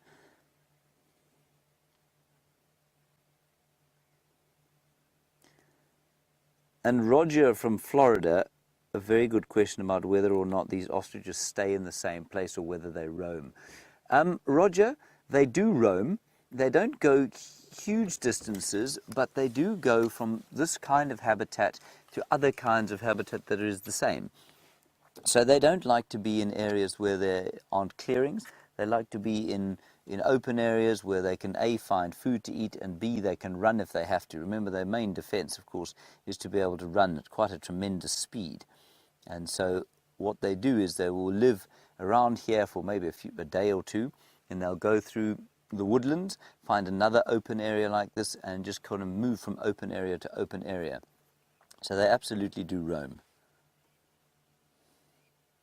But that's simply, I think, well, it's probably a function of predator pressure and also a function of what there is to eat.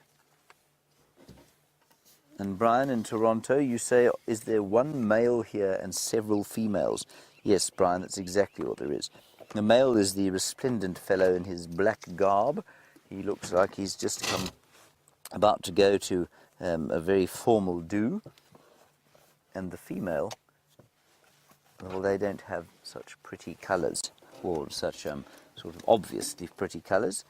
And that's as it is with most birds, of course. She's the one that is very drab brown.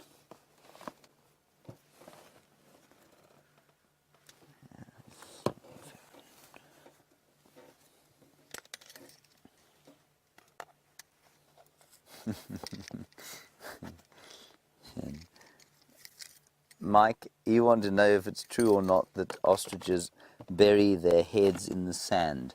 No, it's not true, Mike. I'm not sure where it comes from. If I'm not mistaken, the legend comes from when they go and they look for, no, that's the other legend, that they carry diamonds in their crops, which they don't. No, they definitely don't, and I've certainly read that they don't, and I've never seen them do it, but I don't remember exactly where that legend comes from. So if you do know where the legend of the ostrich burying its head in the sand comes from, please do let me know. Byron has got some zebras a little bit closer to him than our zebras. Let's go and take a look.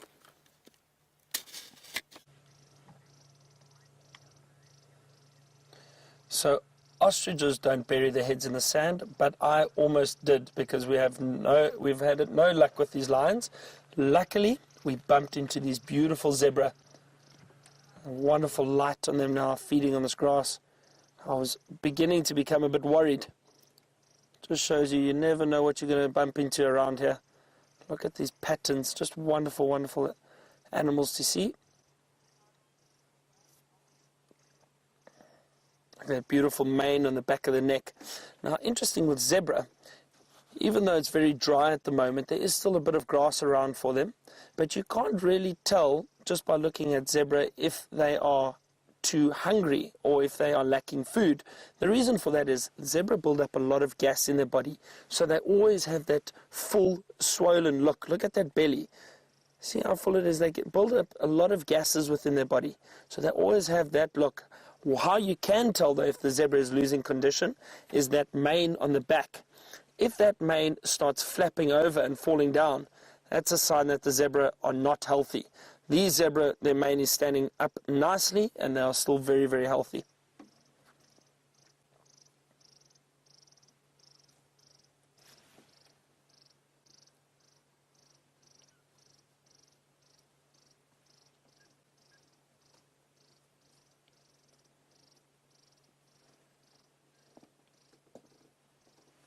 There they go.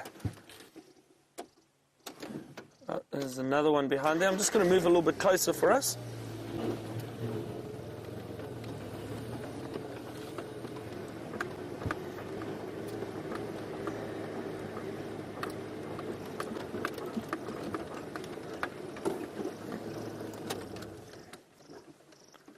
There we go.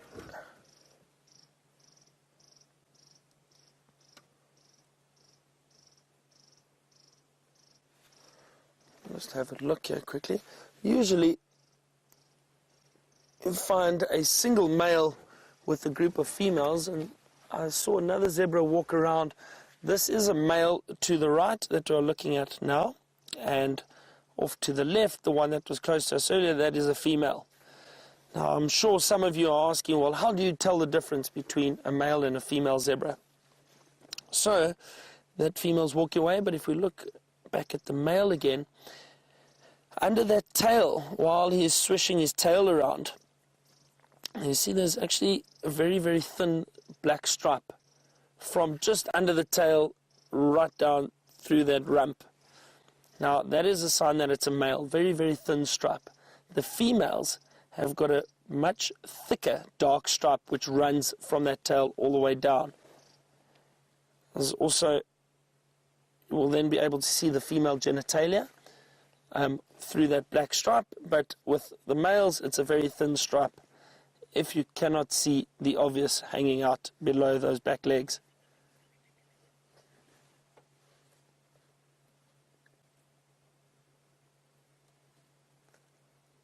Oh, this is wonderful. The zebra are completely relaxed with us around them. You can see that shadow stripe between the black and white stripes very clearly. That's typical of the Burchell's zebra or the plains zebra, this species that we are looking at. We have got another species of zebra, two species of zebra in South Africa known as the Cape Mountain zebra, or the Hartman's mountain zebra is another species. Both of those species, the stripes are a lot thinner and a lot closer together, and you do not see that prominent brown or shadow stripe between the black and white stripes like you do on these zebra stripes that we have here in front of us.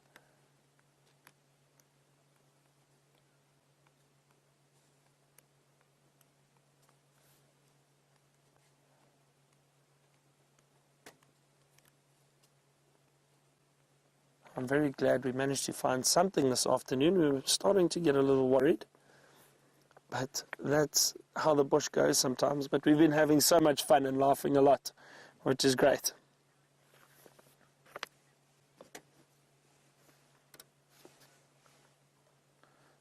So Jenny has asked how you can tell if a zebra is not having enough food. So Jenny, as I explained, the mane on the back of the neck, you would be able to see if that mane has flopped over, it's a sign that they are not getting enough nutrients, they are not getting enough food. But with those manes standing up straight, it's a sign that they are in good condition and they are healthy, and the food that they are eating is substantial for them and they are healthy.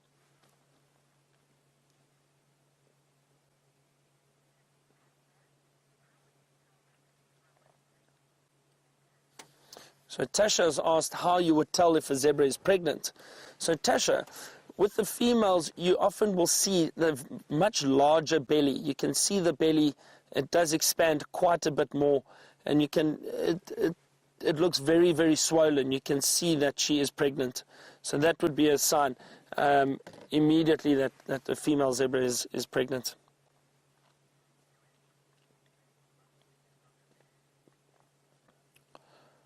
We're going to check this area a little bit longer for any sign of lions. While we do that, why don't you go and have a look at James and the big bird he still has with him.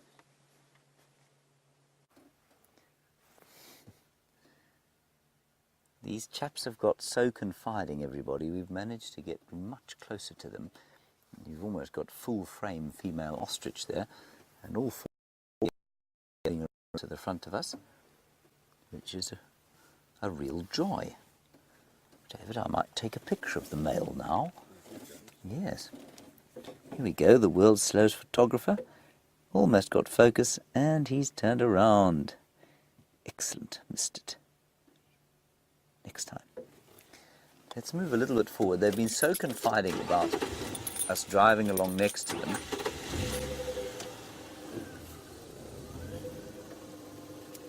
Hello, Frikkie Potgieter. You are obviously a South African, unless you are a South African that has emigrated somewhere else, and you want to know what the natural predators of these ostriches are. In this area, probably only lions, leopards, and hyenas, maybe wild dogs. I think there are probably too few of them for the wild dogs to bother. They might also be taken, I suppose, potentially by cheetah.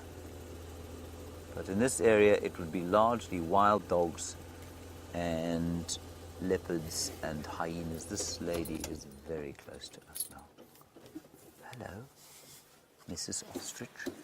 Very good to see you. You're looking very fine this afternoon.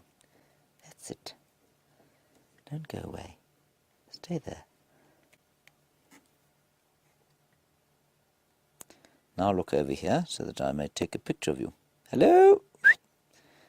Please don't ever do that. I'm sorry for doing it again, everyone. Very poor form on my part. Didn't get a picture. Can you believe it? Isn't that great? Just look at the detail on her legs walking there. Powerful, powerful legs.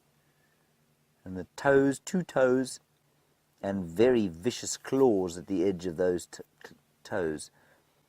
And they're really effective defensive weapons that the ostrich has. And, I mean, certainly if they set upon a human being, apparently what you're supposed to do is lie down on the ground, and that way they can't kick you, because they kick forward, and those claws, they will, I mean, if they get you here, they can actually disembowel you. And so the trick is to lie down on the ground, and then they can't actually do anything. They can just sort of stamp on you a bit, which will be very sore, I've no doubt.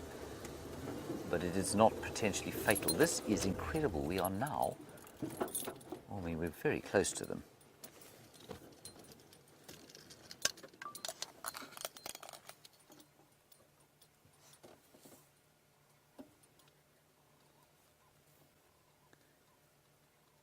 Hello, heady bachelor. You say, is the difference in colour only a function of the difference in gender? Yes, absolutely. That's all it is.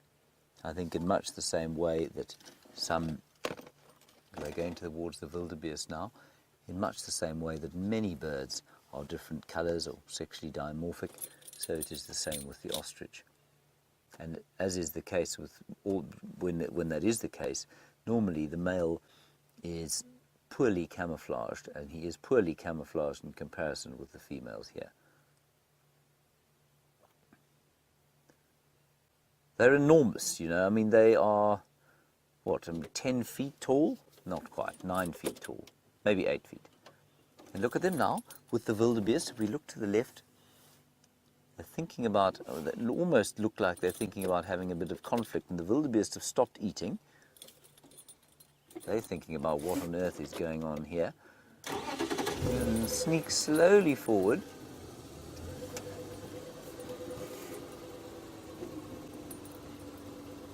Lynn, you want to know how many muscles in their neck they have. Lynn, I couldn't possibly begin to tell you how many muscles an ostrich has in its neck, I'm afraid. Sorry about that. I really couldn't.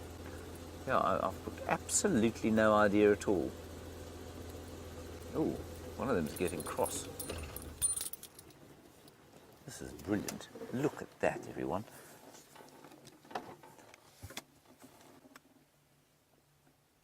This is truly spectacular.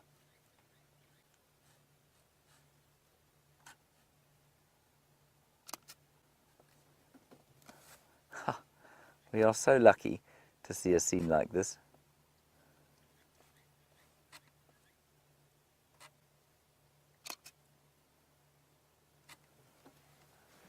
Now they've decided they're going to walk away from us. The male is looking a little bit sort of up, disconcertedly away to the side. Not sure why. You heard him there going, that was the wildebeest.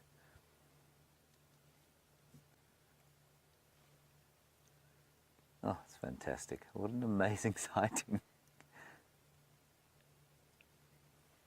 Cindy, you want to know how often they breed, how often they lay eggs. I'm pretty sure it's once a year, Cindy. I will check up for you, but I'm pretty sure it's once a year, if they can, and if conditions allow for it. I think let's spend a little bit more time with them, just because it's so rare to spend time with ostriches.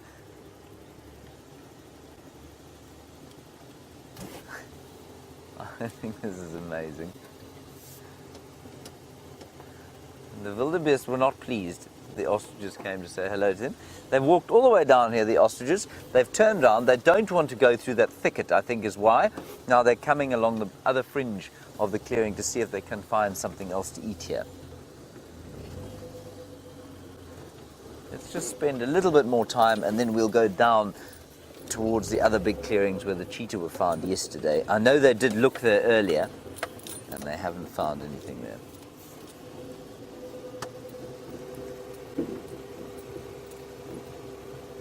And the light is just so beautiful now. Yeah, we'll just let them do one more pass by here.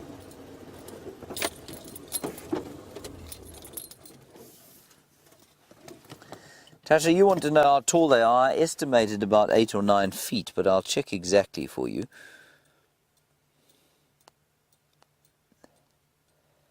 Up to 2 meters. So, I mean, 2 meters times 3 1/4 takes us to up to 2 meters. No, they look like they're much taller than that, I must confess, but maybe they aren't.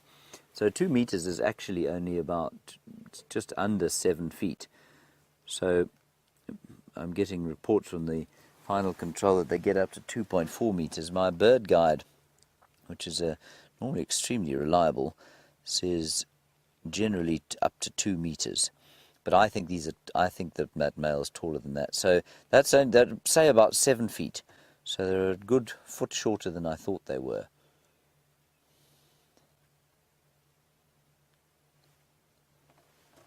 Still very impressive, of course. Very nice day, Dave. There's some beautiful light there shining off the cloacal emptying of that front female. And now the male. Wonderful. Beautiful. Now, the interesting thing about that, of course, is that they are birds, and therefore they only have one opening called a cloaca, which is a sort of a throwback to their reptilian past. And the cloaca contains both liquid and solid waste. And the white bit that comes out is the uric acid. It's the same thing that you find in normal or sort of a standard issue bird poop and reptile poop. And the rest, of course, is just dung, really.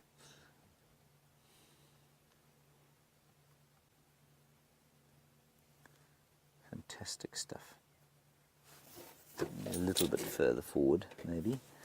Stay here.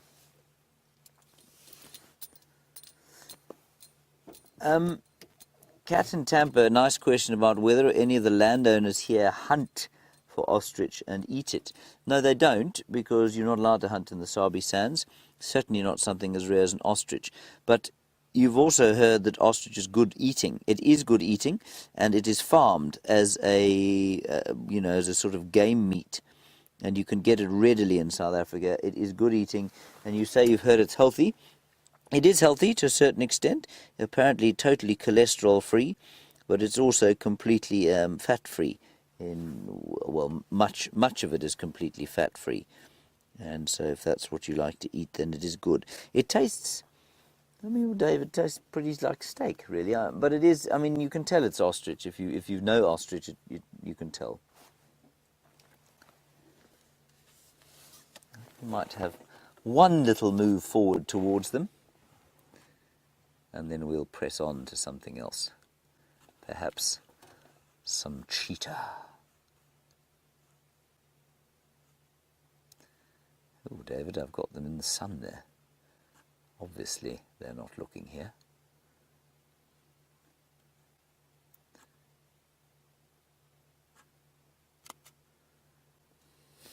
That is a horrendous photograph, yet again. David's got a very nice shot there, of course, of the ostriches.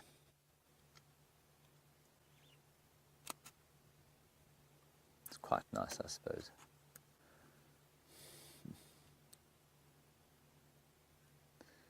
Hello, Kathy. You want to know where they sleep at night. Kathy, they'll probably find an open area a little bit like a giraffe will and lie down with their heads up, and one of them will almost certainly always be awake. That's how they'll do it. Otherwise, they will not find the safety they require. But they won't sleep in thick bush, I don't think. I'm pretty sure that they will avoid thick bush as much as they can. Thick bush, not the friend of the ostrich.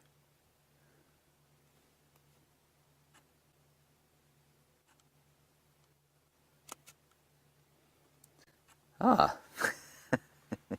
Byron is in a tree. Let's go and have a look. You're in a tree, let's have a look. So, James is not the only one that can climb a tree. Here I am, really, really high up, and I don't know how I'm going to get down. I'm a little afraid of heights, but let's see. I know James fell out. 1, 2, 3, and I'm out. There we go. So James is not the only one that can climb a tree. That's all I could find so far. That was the only tree I could find that I could climb. We've been having a look around this area for any lions. Still no sign of these lionesses. I was chatting to one of the trackers from the other lodges, and they said they saw the lion tracks, and I went and had a look with them. Looks like those lions may have been chased off by hyena.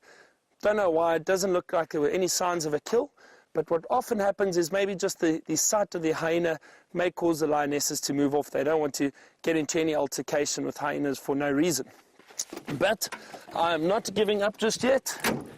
I'm still going to have a look for lions this afternoon. The temperature is dropping quite nicely. It's becoming nice and cool. So that's a good thing, because that means we might have a bit more activity from them moving around.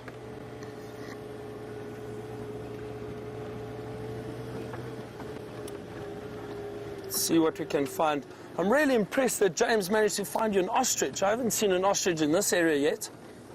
And they're not very common around this part of the Greater Kruger. We do get them up further into Kruger National Park itself. I've seen quite a few ostriches there.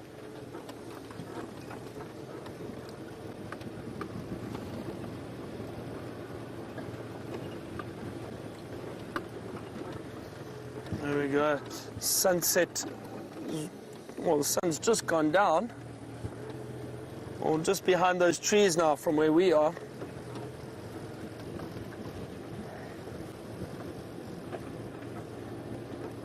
There have been some tracks, and I was chatting to one of the other guys around in this area, and he was saying that they did hear lions, possibly male lions, calling this morning. And I heard them say they saw 1 or 2 tracks. So they are following up in another area.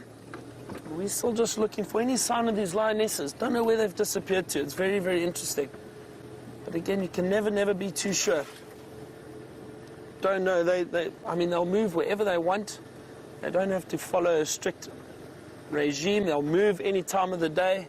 All depends. If they do get disturbed by something, it'll cause them to move off. I've seen lions in the middle of the day lazing about, and a herd of elephant come through and chase the lions off.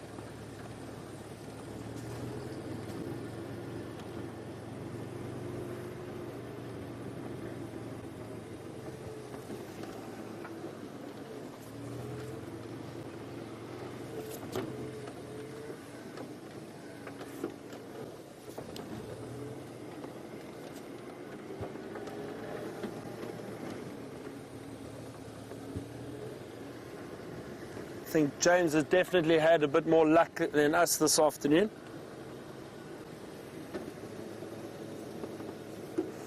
There's another.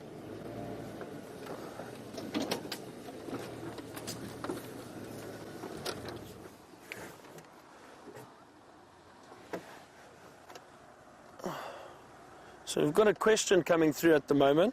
So Michael from New York has asked us a question about lions and how you tell the ages of these lions, whether they, or with the difference between male and female, firstly, with the ages, and if you can see distinct characteristics in the faces about the ages.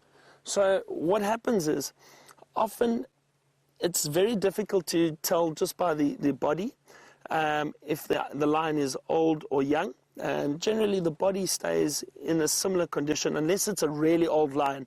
You'll see the spine start to show a little bit, and the body does deteriorate in condition. However, with the face, you'll often see the tips of the ears become very frayed, and the reason for that is they get a lot of flies and bugs that bite these animals around the ears. So that would be the first sign that the lion is old. Also, with the noses, you get often when the lions are younger, they have these beautiful shiny noses, and often there's a little bit of pink in the middle. The older they get, those noses get very, very dark. You also see that very clearly on leopards.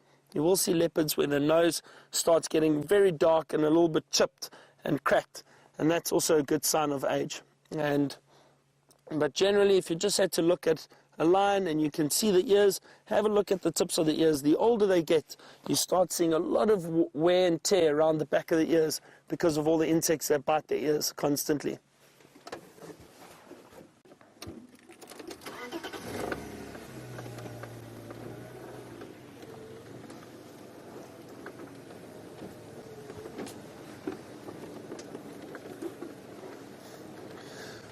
So we're going to continue checking around this area. As I said, I'm not giving up just yet. It's too soon to panic. James, I think, has got a wonderful view of the sunset with a few ostriches.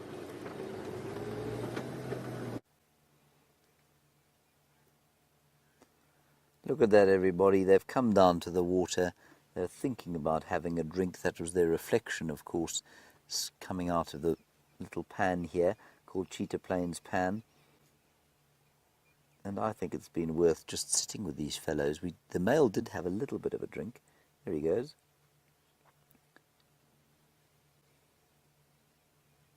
There we are. And just like the elephants, you know, they're not really prepared to drink the mucky stuff that the buffalo have been knocking about in. He's gone straight to where the pipe that feeds this little pan goes.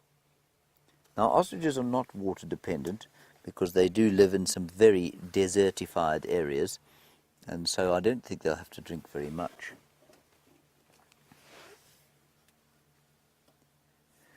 GT Frog, you say elephants sometimes get on, that's a wonderful name. GT Frog, you say elephants sometimes get onto their knees to drink. Will they do this? Oh, emus get onto their knees to drink. Will ostriches do the same? I don't know. GT Frog, I would have said no because they can reach the ground so effectively, and so I don't think they have any need to get onto their knees. I would also suggest that emus living where they do probably don't have anything like the number of predators that ostriches do, and therefore the ostrich is unlikely to choose to get down onto its knees where it will be more vulnerable, even though it might actually be easier to sort of squat down onto its haunches. So I'm going to say no, they don't. GT Frog. An emu doesn't have anything like, well, I mean, I don't know if it has any natural predators really. Does anything eat an emu? Sure, something must. Otherwise they'd be everywhere. But not like here. And so, you know, anything like, for example, this giraffe that's decided to come up and have a drink, he's over there. He, of course, has got to be very, very careful about having a drink because he's got to open his legs up, splay them apart, put his head down, and when he's down like that, he is massively vulnerable to the attentions of lions and hyenas.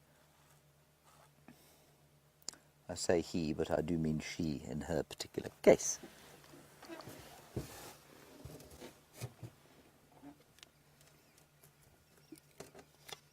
Walking very slowly to the water. It's been a very Sunday afternoony here at this waterhole. We haven't done a huge amount of moving around, and everything's just kind of come this way, which has been rather splendid.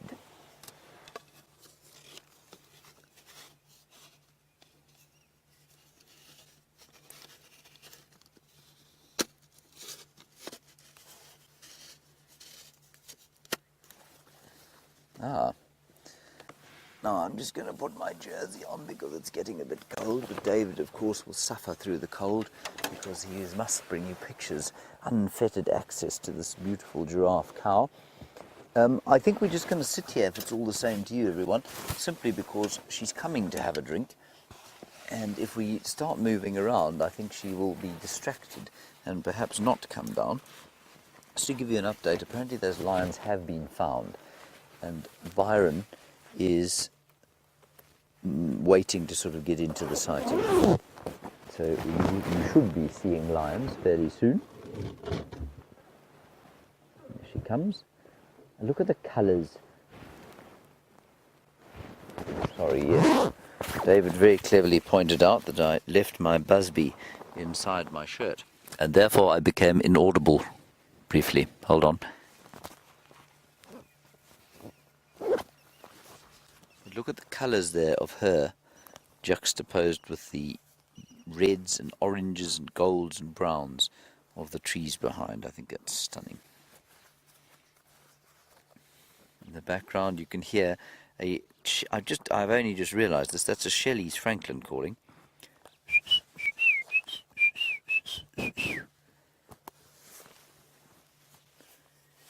Come on, old girl. That's it. No, don't stop. Keep going. She's thinking, oh, I don't know about this. It's a bit too much activity around here. There are large, strange birds around that aren't here normally. There's a car parked. I'm on camera. Don't know if I want to drink anymore. Looking at the wildebeest behind. Oxpecker tickling away at her neck. Considering all her options. And I'm being slightly facetious, of course, but this is what they do all the time. You've got to be very careful. She'll be checking every bush to see if there isn't a lion lying in wait to devour her when she spreads her front legs apart to bend over and have a drink. It's not that usual that we get to see this kind of thing, so I think it's worth just sitting for a little while longer. There's another one coming. There are another two coming. Oh, it's all happening here.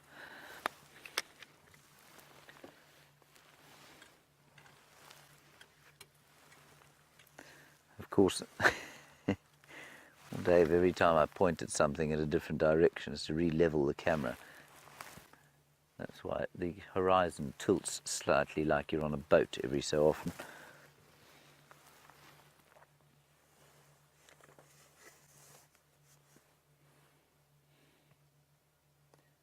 She's moving painstakingly closer to the water. Come on, brave lady. There's the Shelley's Franklin calling.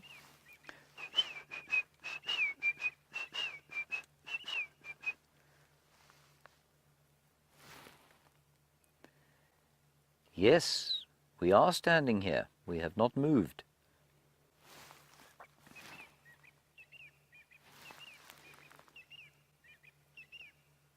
Oh, they're so gracefully making their way across the clearing. The other two, and this one now thinking, they always seem to get into this drinking mode where they duck their heads a bit, then lift them up again and stand and look ponderous about the place. Duck their head half a little bit, back up again. Trying to decide if it's actually worth having a drink or not. And they're not particularly water dependent, so they don't have to drink. But if they can, they will. Oh, look at that. 3 of them. Here we are. A great journey of giraffe. There's another one in the background, Dave, way away there. Dark one. There you are. Left a bit. That's it. They're all coming. There seems to be some kind of a Sunday evening giraffe conference here. That's a big bull. He's the second bull.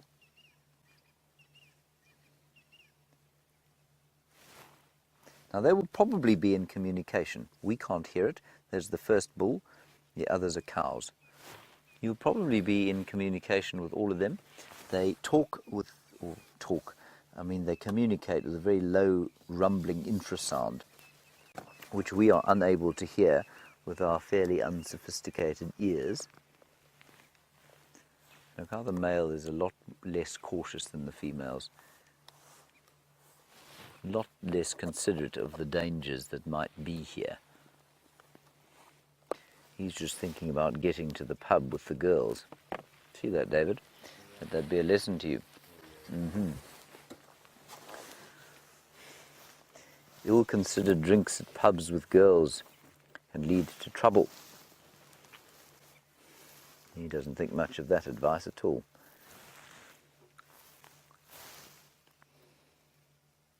He's fantastic. Wonderful. And now they're all standing going, I wonder what we should do now.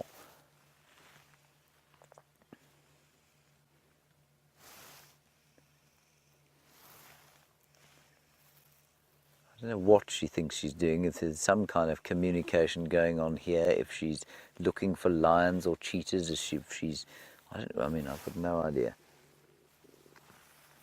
Thinking maybe there's a crocodile in here, keeping an eye out for that. The oxpeckers are all going, that's sometimes an alarm call from them. They don't seem to be alarmed at all, though.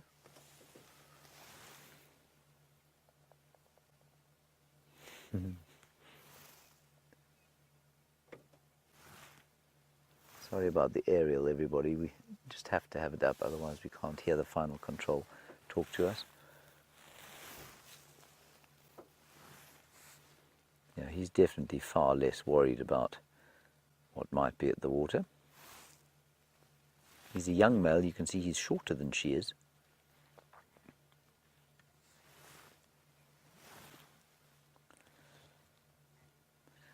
Hello, Alec. I think Alec or Alice in Ohio. You want to know about whether giraffes are waders. Do they ever go into the water? And it's Alice, not Alec. Alice, you...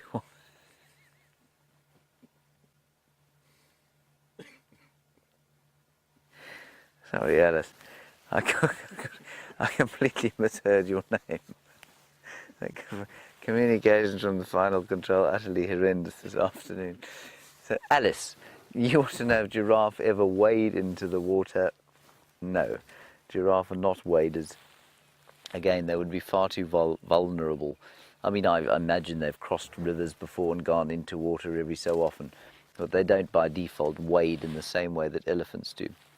Thank you for your question, Alice. I shall now remember it. Your name, I mean.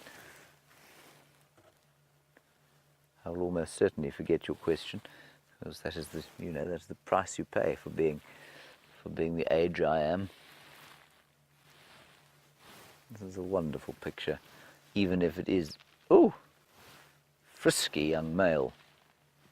No, we're not going to have a drink. We've decided against it. Let's go and ask the old boy. Now there's a wonderful shot. Look at that. So the big male there, that is second from the left, he is probably, I'd say, about, say almost 20 years old. He's much darker than the others. He's lost the end of his tail. He's clearly much more experienced than the other male because his horns are bald on top almost. And he's got that median horn. He's got that very sort of heavy calcification of the skull. And the young male doesn't have that.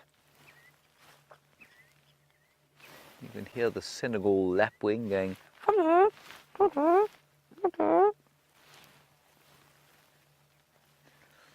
Now, Susan, you're very astutely asking what subspecies of giraffe we're looking at here. It's a subspecies called the southern giraffe. There are 9, according to some. Some say 11, some say 7 subspecies of giraffe. This particular one is called the southern giraffe. And while we wait and see if they actually come down and drink, or if they're just going to prevaricate all afternoon long. Prevaricate is a very good word, David. Thank you, John. You may use it. And not sure what it means either. There are all the pictures of the different subspecies of giraffe that you get here, or not here. So we get the southern giraffe, and the only one which is, I can't even tell which one it is. Hang on one sec, everyone. It is there, it's that one, right at the bottom. Angolensis, the southern giraffe. And look at all the other amazing variations that occur throughout Africa. There are about, well, like I say, many. Let me just count them. 1, 2, 3, 4, 5, 6, 7, 8, 9, 10, 11, 12. He's got 12 here, but that will be disputed by some people. Marvellous. Now here they come to have a little bit of maybe a drink. I've been saying that many times, haven't I? But they keep prevaricating, David.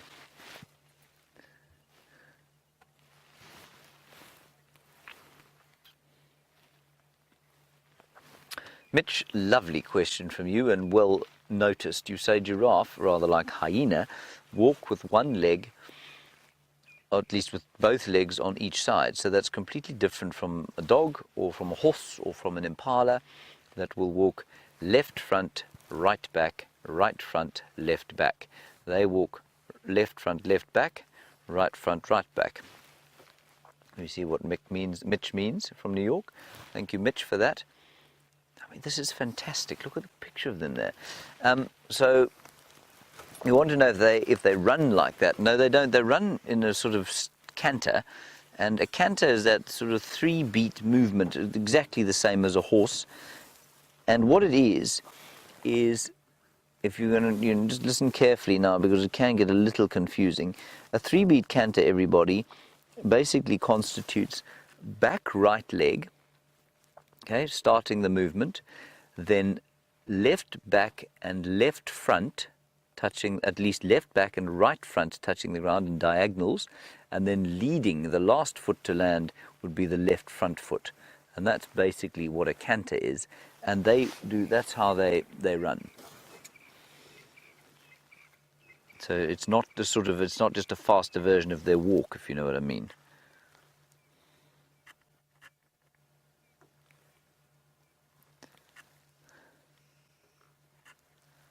This is fantastic. Look at this.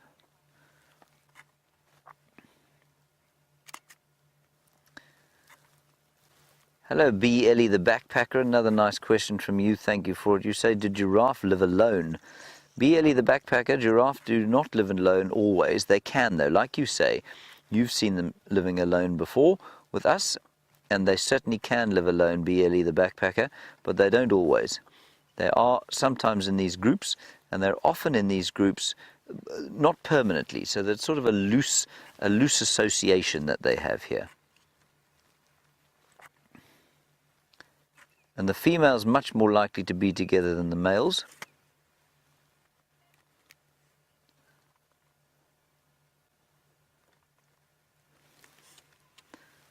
This is an unbelievable sighting.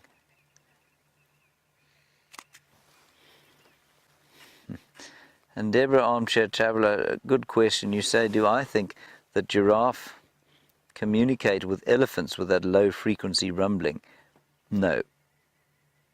Deborah, I'm almost certain that they don't. I'm almost certain that that low frequency rumbling is an entirely single specific noise that they make. So I don't think that they'll hear it if an elephant calls. They might hear if an elephant calls. I won't know what it means though. So it's just a tone. It's not the actual. I hesitate to use the term words, but it isn't the actual words that they're hearing. It would just be the sound.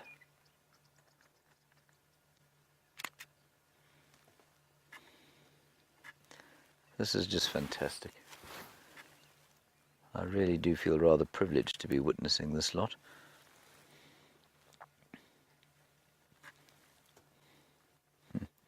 And Tasha, you say, do they have a leader? No, absolutely not. They don't. I think giraffe dominance and the like is decided by size almost exclusively, and that's certainly the case with the males, and I don't imagine there's any kind of hierarchy amongst the females at all. Now this chap is thinking about having a drink. Look at this, isn't that wonderful with their reflections? I think that's stunning.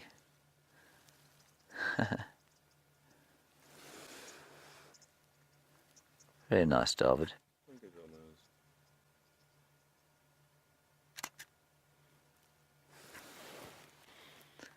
A giraffe are ideal for an imbecile photographer like myself because they move so very slowly. The colour around us is just incredible. It's like an orange glow has enveloped us, and these giraffe are, well, they're covered in the same sort of orange, aren't they? And you saw those pictures of the different giraffe. Now these chaps, if you saw these chaps together and you didn't know any better, you'd say, oh, well, they definitely belong to a different subspecies from each other because they're all different colours. And this is why it gets so difficult to decide how many subspecies there genuinely are.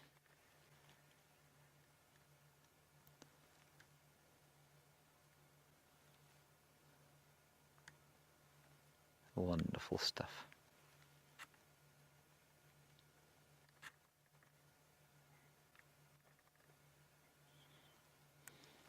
No, Julianne, very astute question, which I possibly should have given you the answer to before you even asked it. You said, do the subspecies live together? No, Julianne, they don't live together.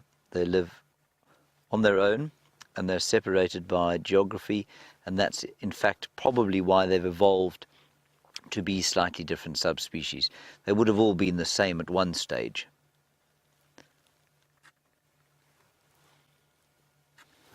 Very nicely thought out. So you can almost completely show what the subspecies is from where they occur. All right, let's go back across to our old pal Byron, find out if he's been enjoying his afternoon off, and maybe he's got some lions, but he'll tell you if and when you're going to see them.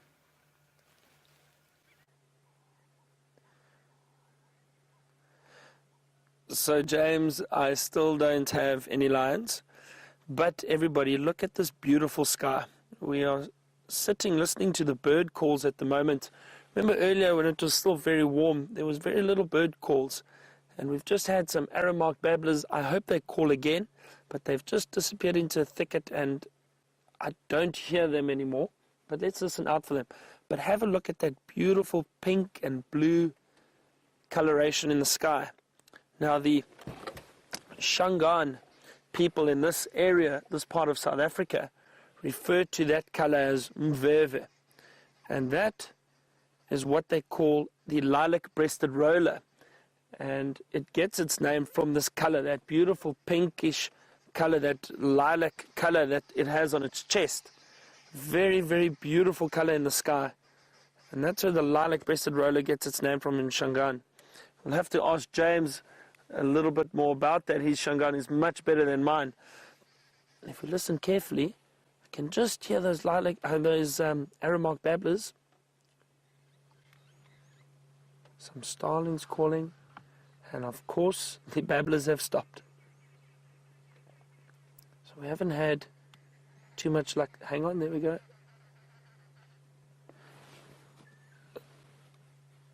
Excuse me a second.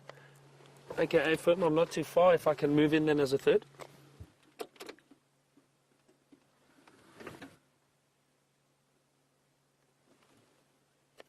Copy that. Thanks very much. No problem. All right, fantastic, everyone. We have got some good news. Luckily, they have just found 2 male lions. So remember I said we're going to hang around this area. I've just got a good feeling that something's gone on because it's unusual that those lionesses have moved off. I'm not too sure if these male lions have chased them, but someone else has found 2 male lions. They've just found them, so I'm just trying to wait for them to establish a sighting. And once they do, they'll let us know, and hopefully we get to see them before the end of drive. But that is fantastic. So I had a feeling there was something going on in this area because the tracks that we saw earlier definitely looked like these lionesses had been moved or pushed off. There was hyena tracks around, so something was going on. And I think possibly these 2 male lions had something to do with it. While I wait for an update from the guys who have found those lions, go back to James quickly for a short while, and then hopefully I'll have news with those lions.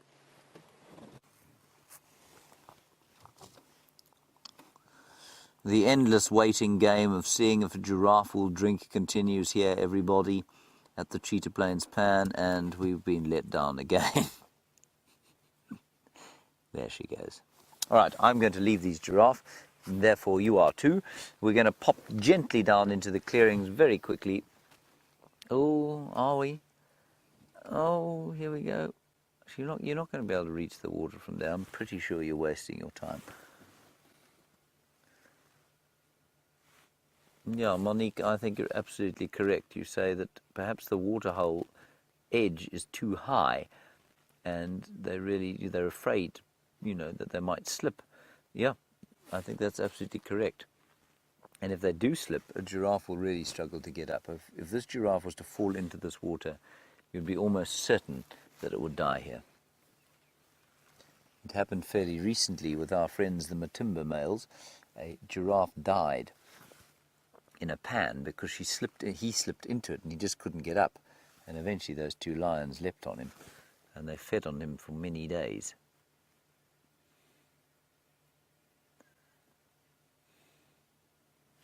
I also think she's being slightly distracted by us, and so let's just move off. And because if she really does want to drink, I don't want to stop her doing it. Bye-bye, good luck, don't fall in. Won't be nice. Good. What a wonderful time we've had at Cheetah Plains Pan. We're just going to nip into the clearings and then we'll turn for home. Not too much time left. We'll probably find a great plethora of lions there now.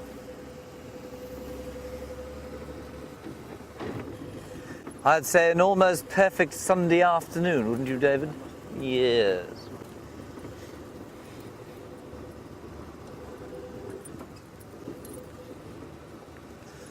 Byron has got the lions. Welcome back, everyone. We've got the lions, James, you're right. I'm so excited and so happy. Finally, they're two young males. Let me just have a look. I'm just trying to... They're on the move at the moment. Just get around here quickly. You should see them shortly. There we go. See them moving through there. Hold on. Now the multitasking begins again, moving the vehicle and trying to keep up with lions moving through a thicket. But this is exciting. Two young males. Now, this is the first time I've seen them, so I'm not sure where they are from. Have a look. Hang on, I'll get you into a position now. Long session without a pee or any.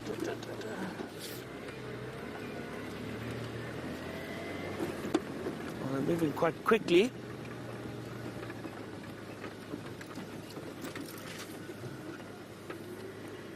There we go, look at that, walking side by side. Fantastic.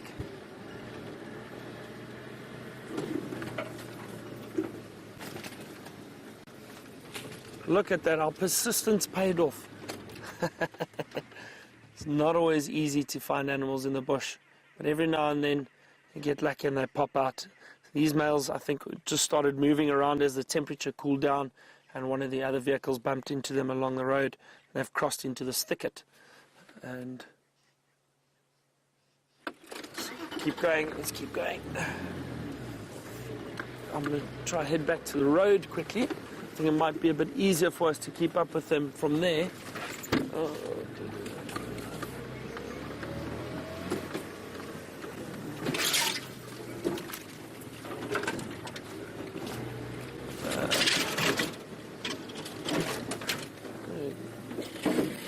A little bit of bundu bashing, as we call it. Watch out, Brian, you're right there. All good. Just going to make our way around. And this is often the trick with following animals, is if you know the area very well, you know where the roads are, then you should be able to keep up with them much easier. I'm guessing I know this area. I don't know this area very well, but I saw this road earlier and I did drive on it. So I'm hoping they do end up coming out towards the road. Let's see. Yep, look at that. Look at that, straight towards the road. Fantastic.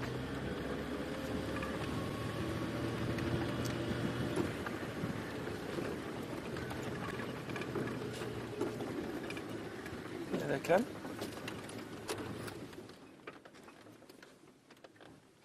Wonderful. Wonderful.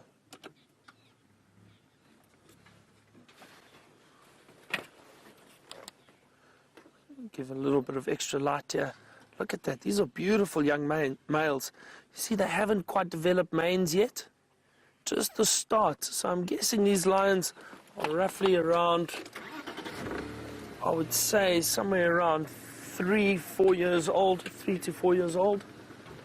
Often you get the mane start forming from then, and then from about 5 and 6, you really start seeing that mane filling out quite a bit until it becomes a full mane, like those adult males have, those beautiful thick manes.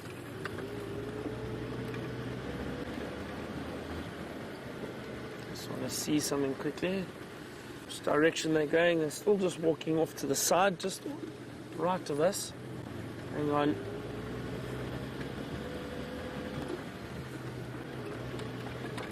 There's another road here. Great. See if I can get them walking towards us. That would be wonderful.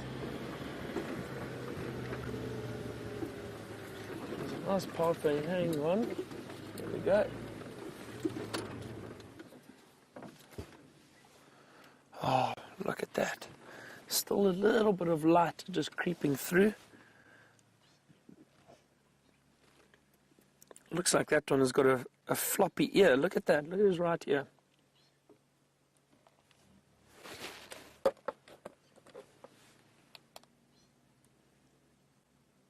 Look at that. There they go. Look at that. Fantastic. Wonderful. Sorry. Oh, and there they are crossing the boundary now. So we won't be able to follow them any further from here. But what a treat. And we've been looking for lions all afternoon, and finally we got them, 2 young males. I'm not too sure where those females are. No sign of them this afternoon at all. But fantastic. We got our male lions. And I think these males were calling earlier this morning. It's a good possibility. And maybe those females returned a call, and that's why these males came into the area, possibly to look for those lionesses. They've just moved off into the thicket there. Don't think we're going to get another glimpse of them. It's very, very thick here now. Oh, hang on.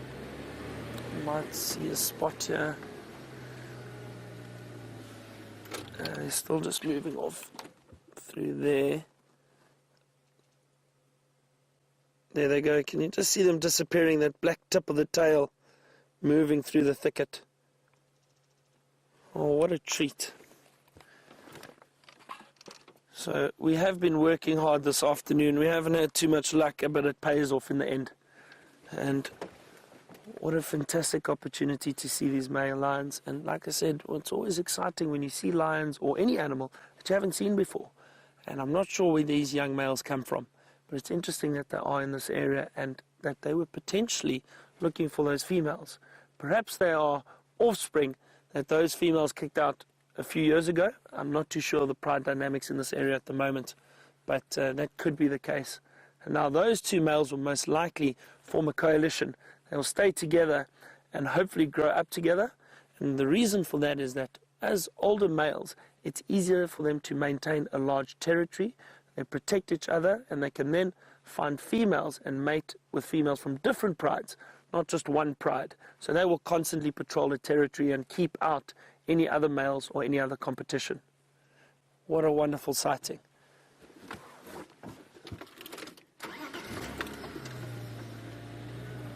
So Velma has asked what property they've just crossed onto. So Velma, we are still on Arethusa, and they've just crossed north onto Simbambili.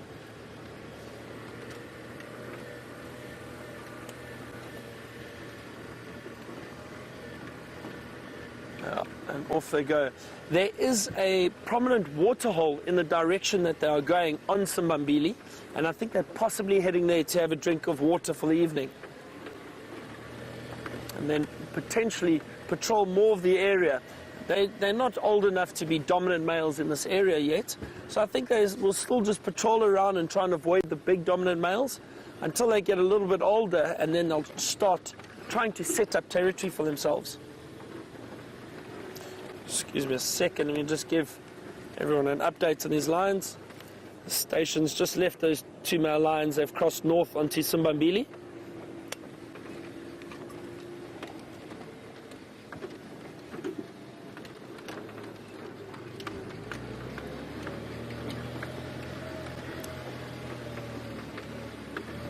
Still a few birds calling, some more arrow-marked babblers, have some fork-tailed drongos.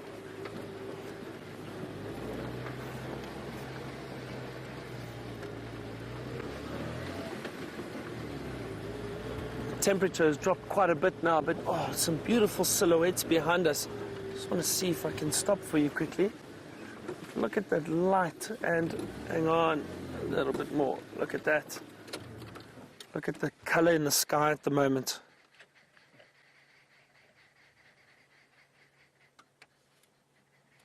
Really, really beautiful. And if you listen carefully, you can hear those babblers.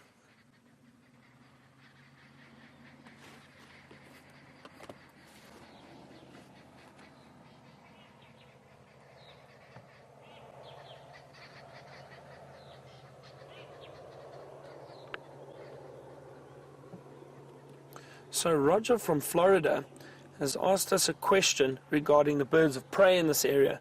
And Roger's asked if there is an eagle in this area which compares to the golden eagle in the United States. So Roger, I think an eagle here that would possibly look close to a golden eagle, I'm assuming might be a tawny eagle, a very, very large eagle, beautiful brownish golden coloration. But it's interesting, with the tawny eagle, you do get variations of color, but they generally are brown, but from a very light brown off to a darker brown. So I'm guessing in terms of coloration, probably the tawny eagle would be the closest to the golden eagle. Let us continue, and let me get the spotlight out. The multitasking begins. Let's see what we can find with our spotlights for this evening. James had some luck with bush babies the other night, and I know you at home love to see bush babies too. So we'll keep an eye out and see what we can get.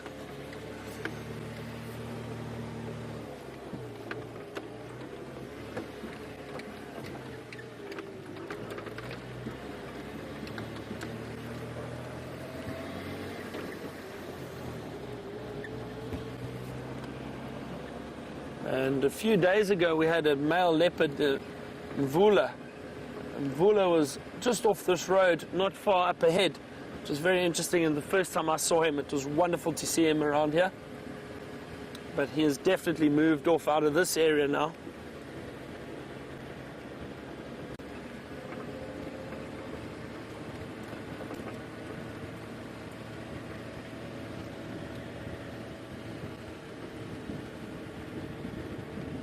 Trying to spot any reflection from eyes of any animals that we might be looking for. If you're lucky, we might get a civet, or, as I said earlier, a bush baby. I'd love to see a bush baby.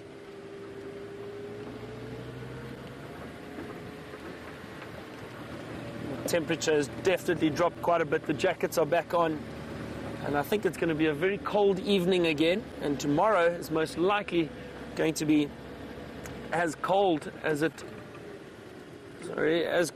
was this morning.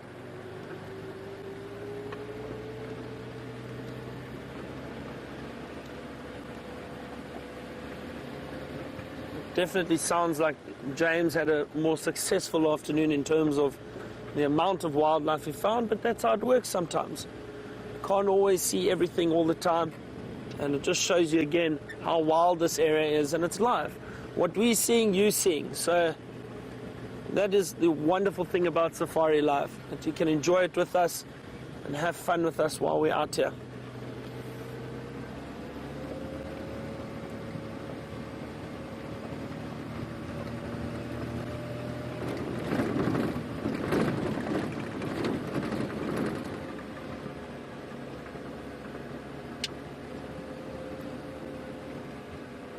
There's some impala off to the right. I'm not going to shine in their eyes.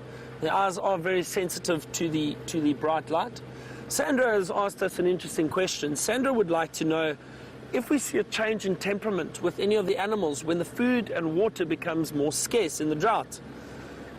Sandra, I wouldn't say a temperament as such with most animals. I don't think there is a change. I have seen and noticed a change in temperament with elephant.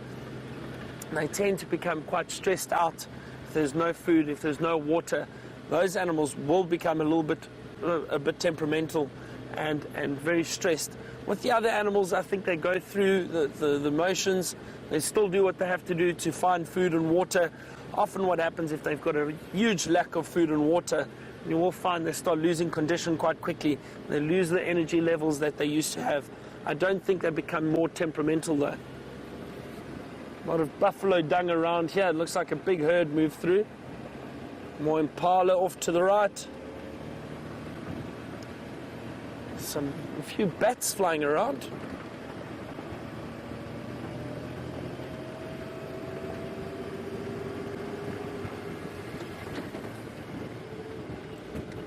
Still scanning for any bush babies.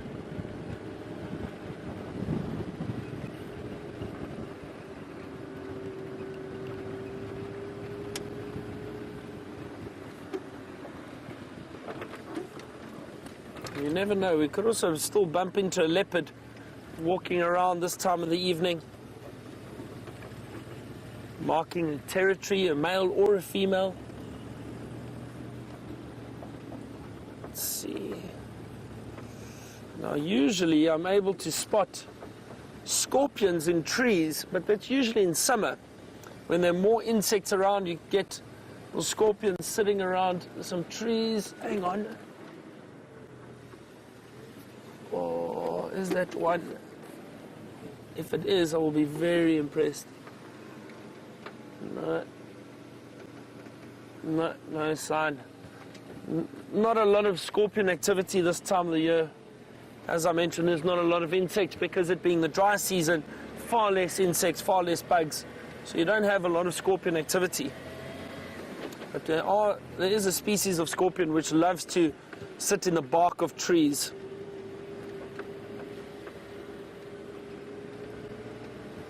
So Janet has asked us a question about snakes in the area. And Janet would like to know how many dangerous, poisonous, or rather venomous snakes are found in this area, and nocturnal snakes, that is. So, Janet,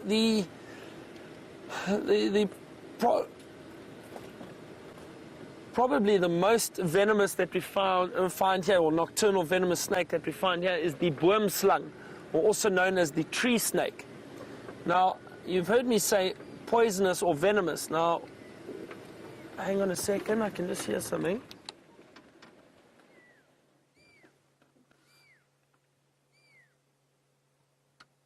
Can you hear that whistle? Could you hear that? It's coming from over there.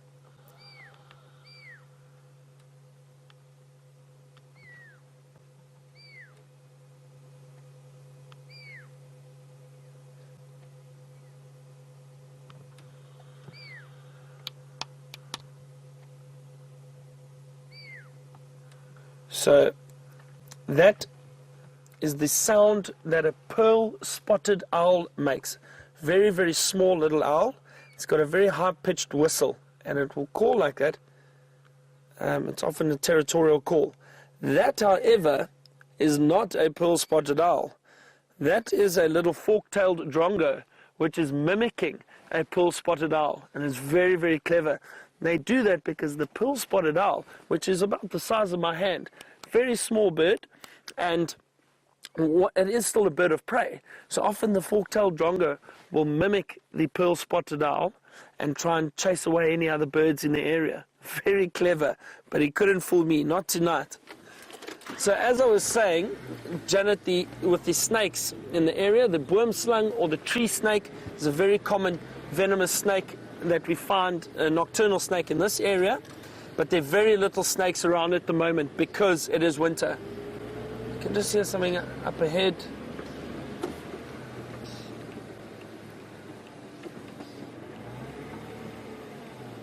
No. So, Janet, the difference between venom and poison, and why I brought it up is it's very important, and often people make a mistake. The difference between venomous and poisonous is that poison is ingested. So that is any poison that you drink or eat, that is poison, it's ingested. Venom is injected.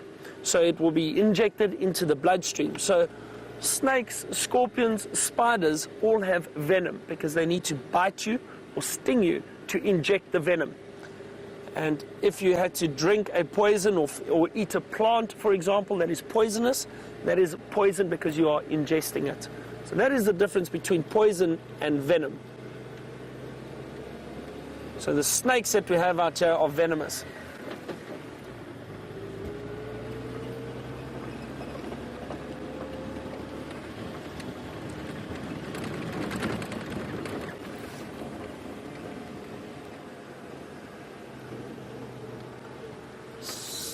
Not giving up on bush babies yet. I'm trying to look into these trees, see if we can't find an owl perhaps. Yeah, we've been lucky the last few days. We've seen 3 or 4 giant or Verreaux's eagle owl. They are really, really beautiful. Big, large owls with these beautiful pink eyelids. But they generally prefer the larger trees that they can roost in, where there's good cover. But Don't worry, I'm sure we're going to find something shortly. Keep an eye out for any little flicker of an eye, any glint.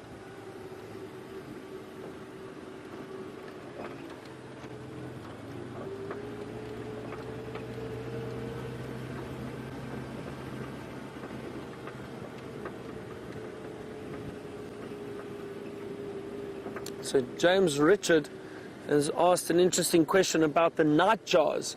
Now the nightjars are nocturnal birds which we get in this area. There are many different species of nightjars. In this area, James Richard has asked, do they have different adaptations to prevent them from competing against each other for food? And how do they differ? So James Richard, most of the nightjar species don't. They are all very similar. They sit on the ground in the evenings especially on the roads, because that attracts a lot of the insects. The roads are a little bit warmer. They've kept a lot of the heat from the day, so a lot of insects will come and sit on the roads in the evenings, and those nightjars will come down and feed on those insects. So the nightjar species will all feed on insects, all of them. So there is no difference between each species. And there is a bit of competition, but I think there are enough insects around that it doesn't affect the birds.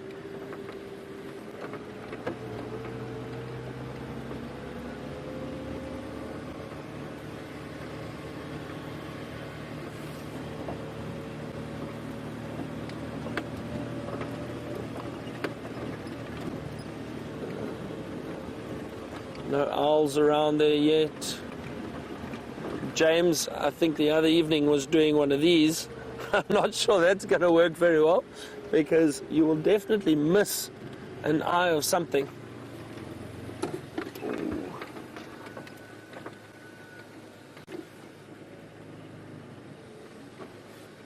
Thought I caught a glimpse of something. Hang on a second, let me just double check. No. Nothing in the trees. Beautiful still evening, not a breath of wind, but you can feel that chill in the air while we're driving.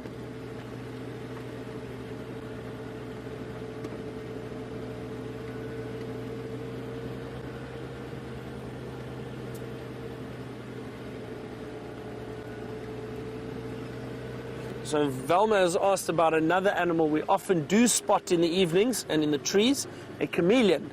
Velma would like to know if the chameleons are out this time of year. Velma, no, they are not. Not usually. You might still find one or two around. Hang on. No, don't worry. It's just a little steenbok. I don't want to shine on him and disturb him. He's lying in the thicket over there. So Velma, the chameleons are not active at this time of year because it is very, very dry and it is quite cold. They do need the warmth and they do need water and moisture, so we don't often see a lot of chameleons this time of year, but you never know, you could still spot one or two on a branch, but it's quite unlikely.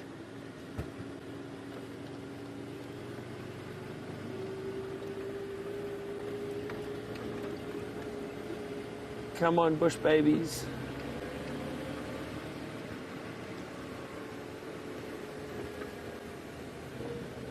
I know the other night Brent saw a civet, which is really, really great. We're in that area now where he did see the civet, so maybe we also get lucky and see one.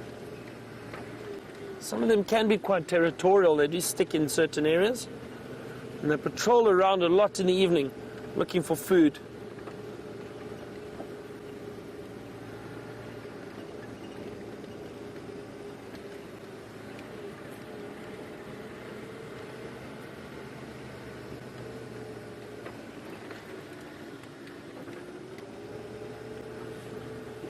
Nothing up here.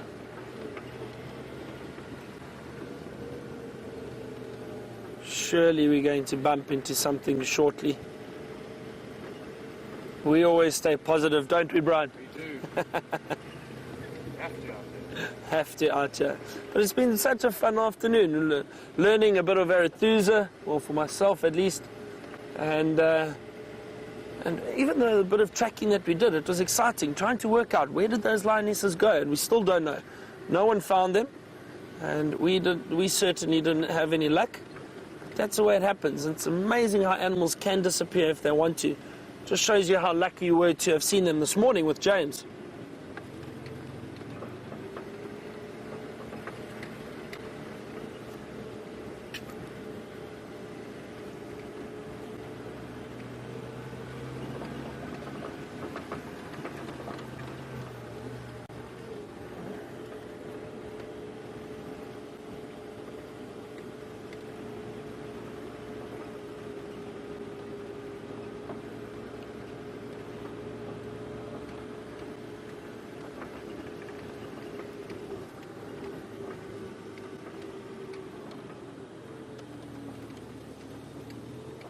So Anne is a new viewer from Washington. Welcome, Anne. Great to have you with us on Safari Live. I hope you've enjoyed it. And Anne has asked, do lions fight each other and why? Yes, and they do. They definitely do. Lions fight constantly for a number of reasons. And one of the main reasons is territory.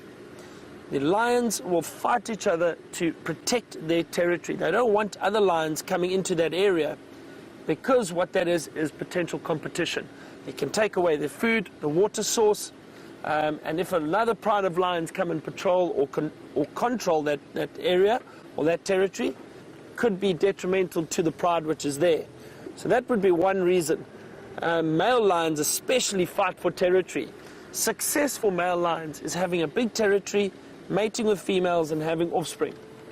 If they don't, they are not successful. So they will protect their territory as best they possibly can. And lions also fight amongst themselves within the same pride. The reason for that is if they're feeding on anything, if they have a kill and they're feeding, they get very aggressive with each other.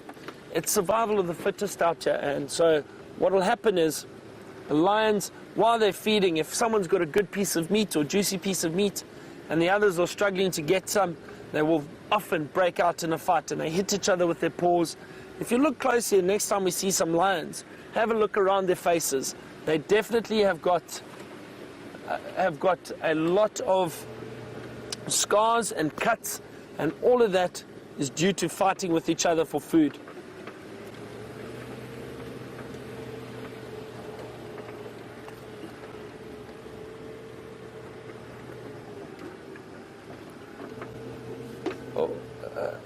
Little bushbuck, also don't want to shine on him. Most of these antelopes, and some of you may be asking, why don't I shine on the antelope at night? The reason is they've got very sensitive eyes. Not like the nocturnal animals, which have eyes which have adapted to light and the darkness. But all animals, we try to be very sensitive with shining bright lights on them. But with antelope, their eyesight takes a long time to adjust to, oh, here we go, oh, some buffalo.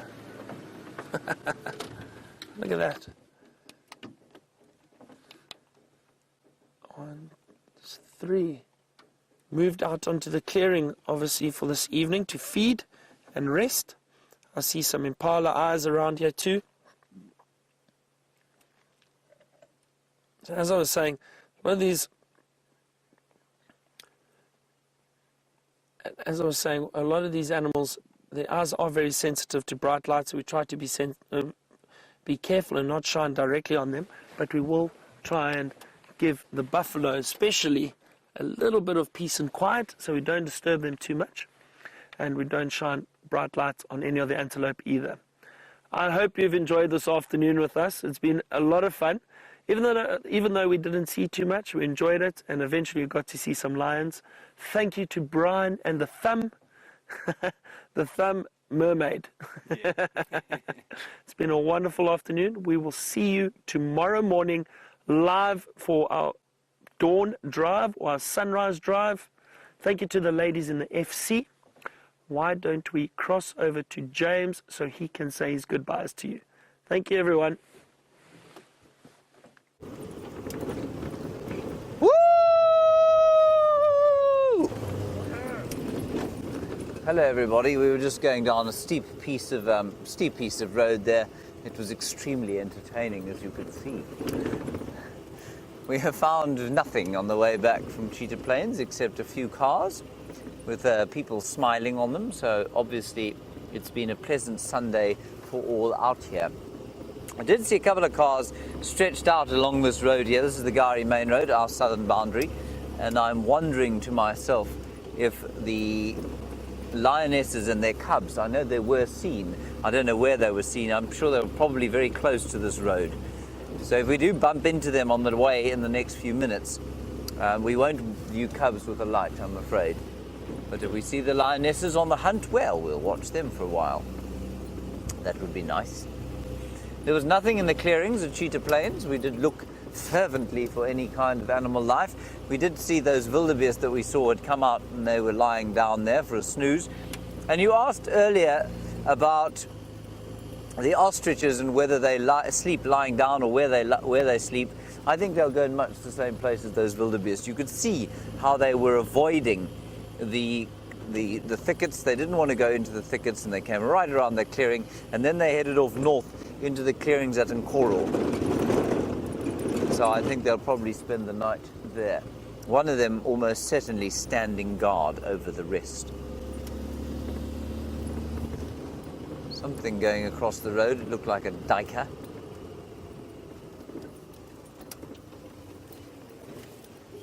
Right, we're back on Djuma.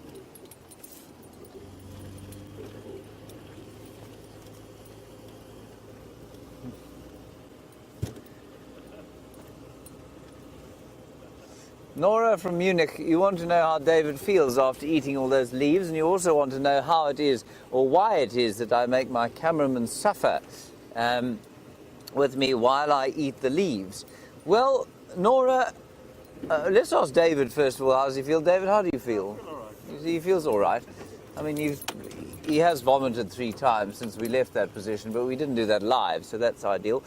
Nora, the trick is that I don't actually eat them. I pretend to in front of you, and then I'm able to check the physiological response of the toxins that I feed to the cameraman. I'm able to assess their effectiveness over the course of the drive.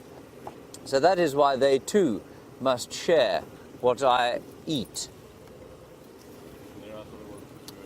Exactly. And there you were thinking it was because we're a team.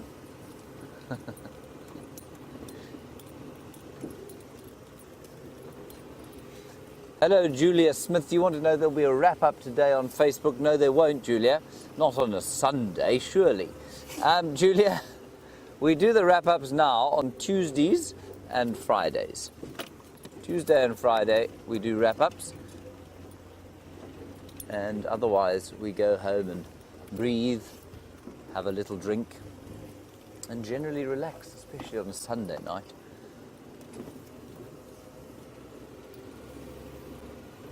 What a very special afternoon we have had.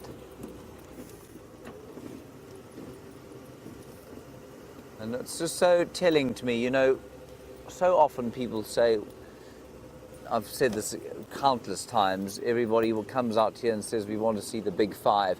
Well, we had a very nice elephant sighting, sure, but we had an incredible giraffe and ostrich sighting.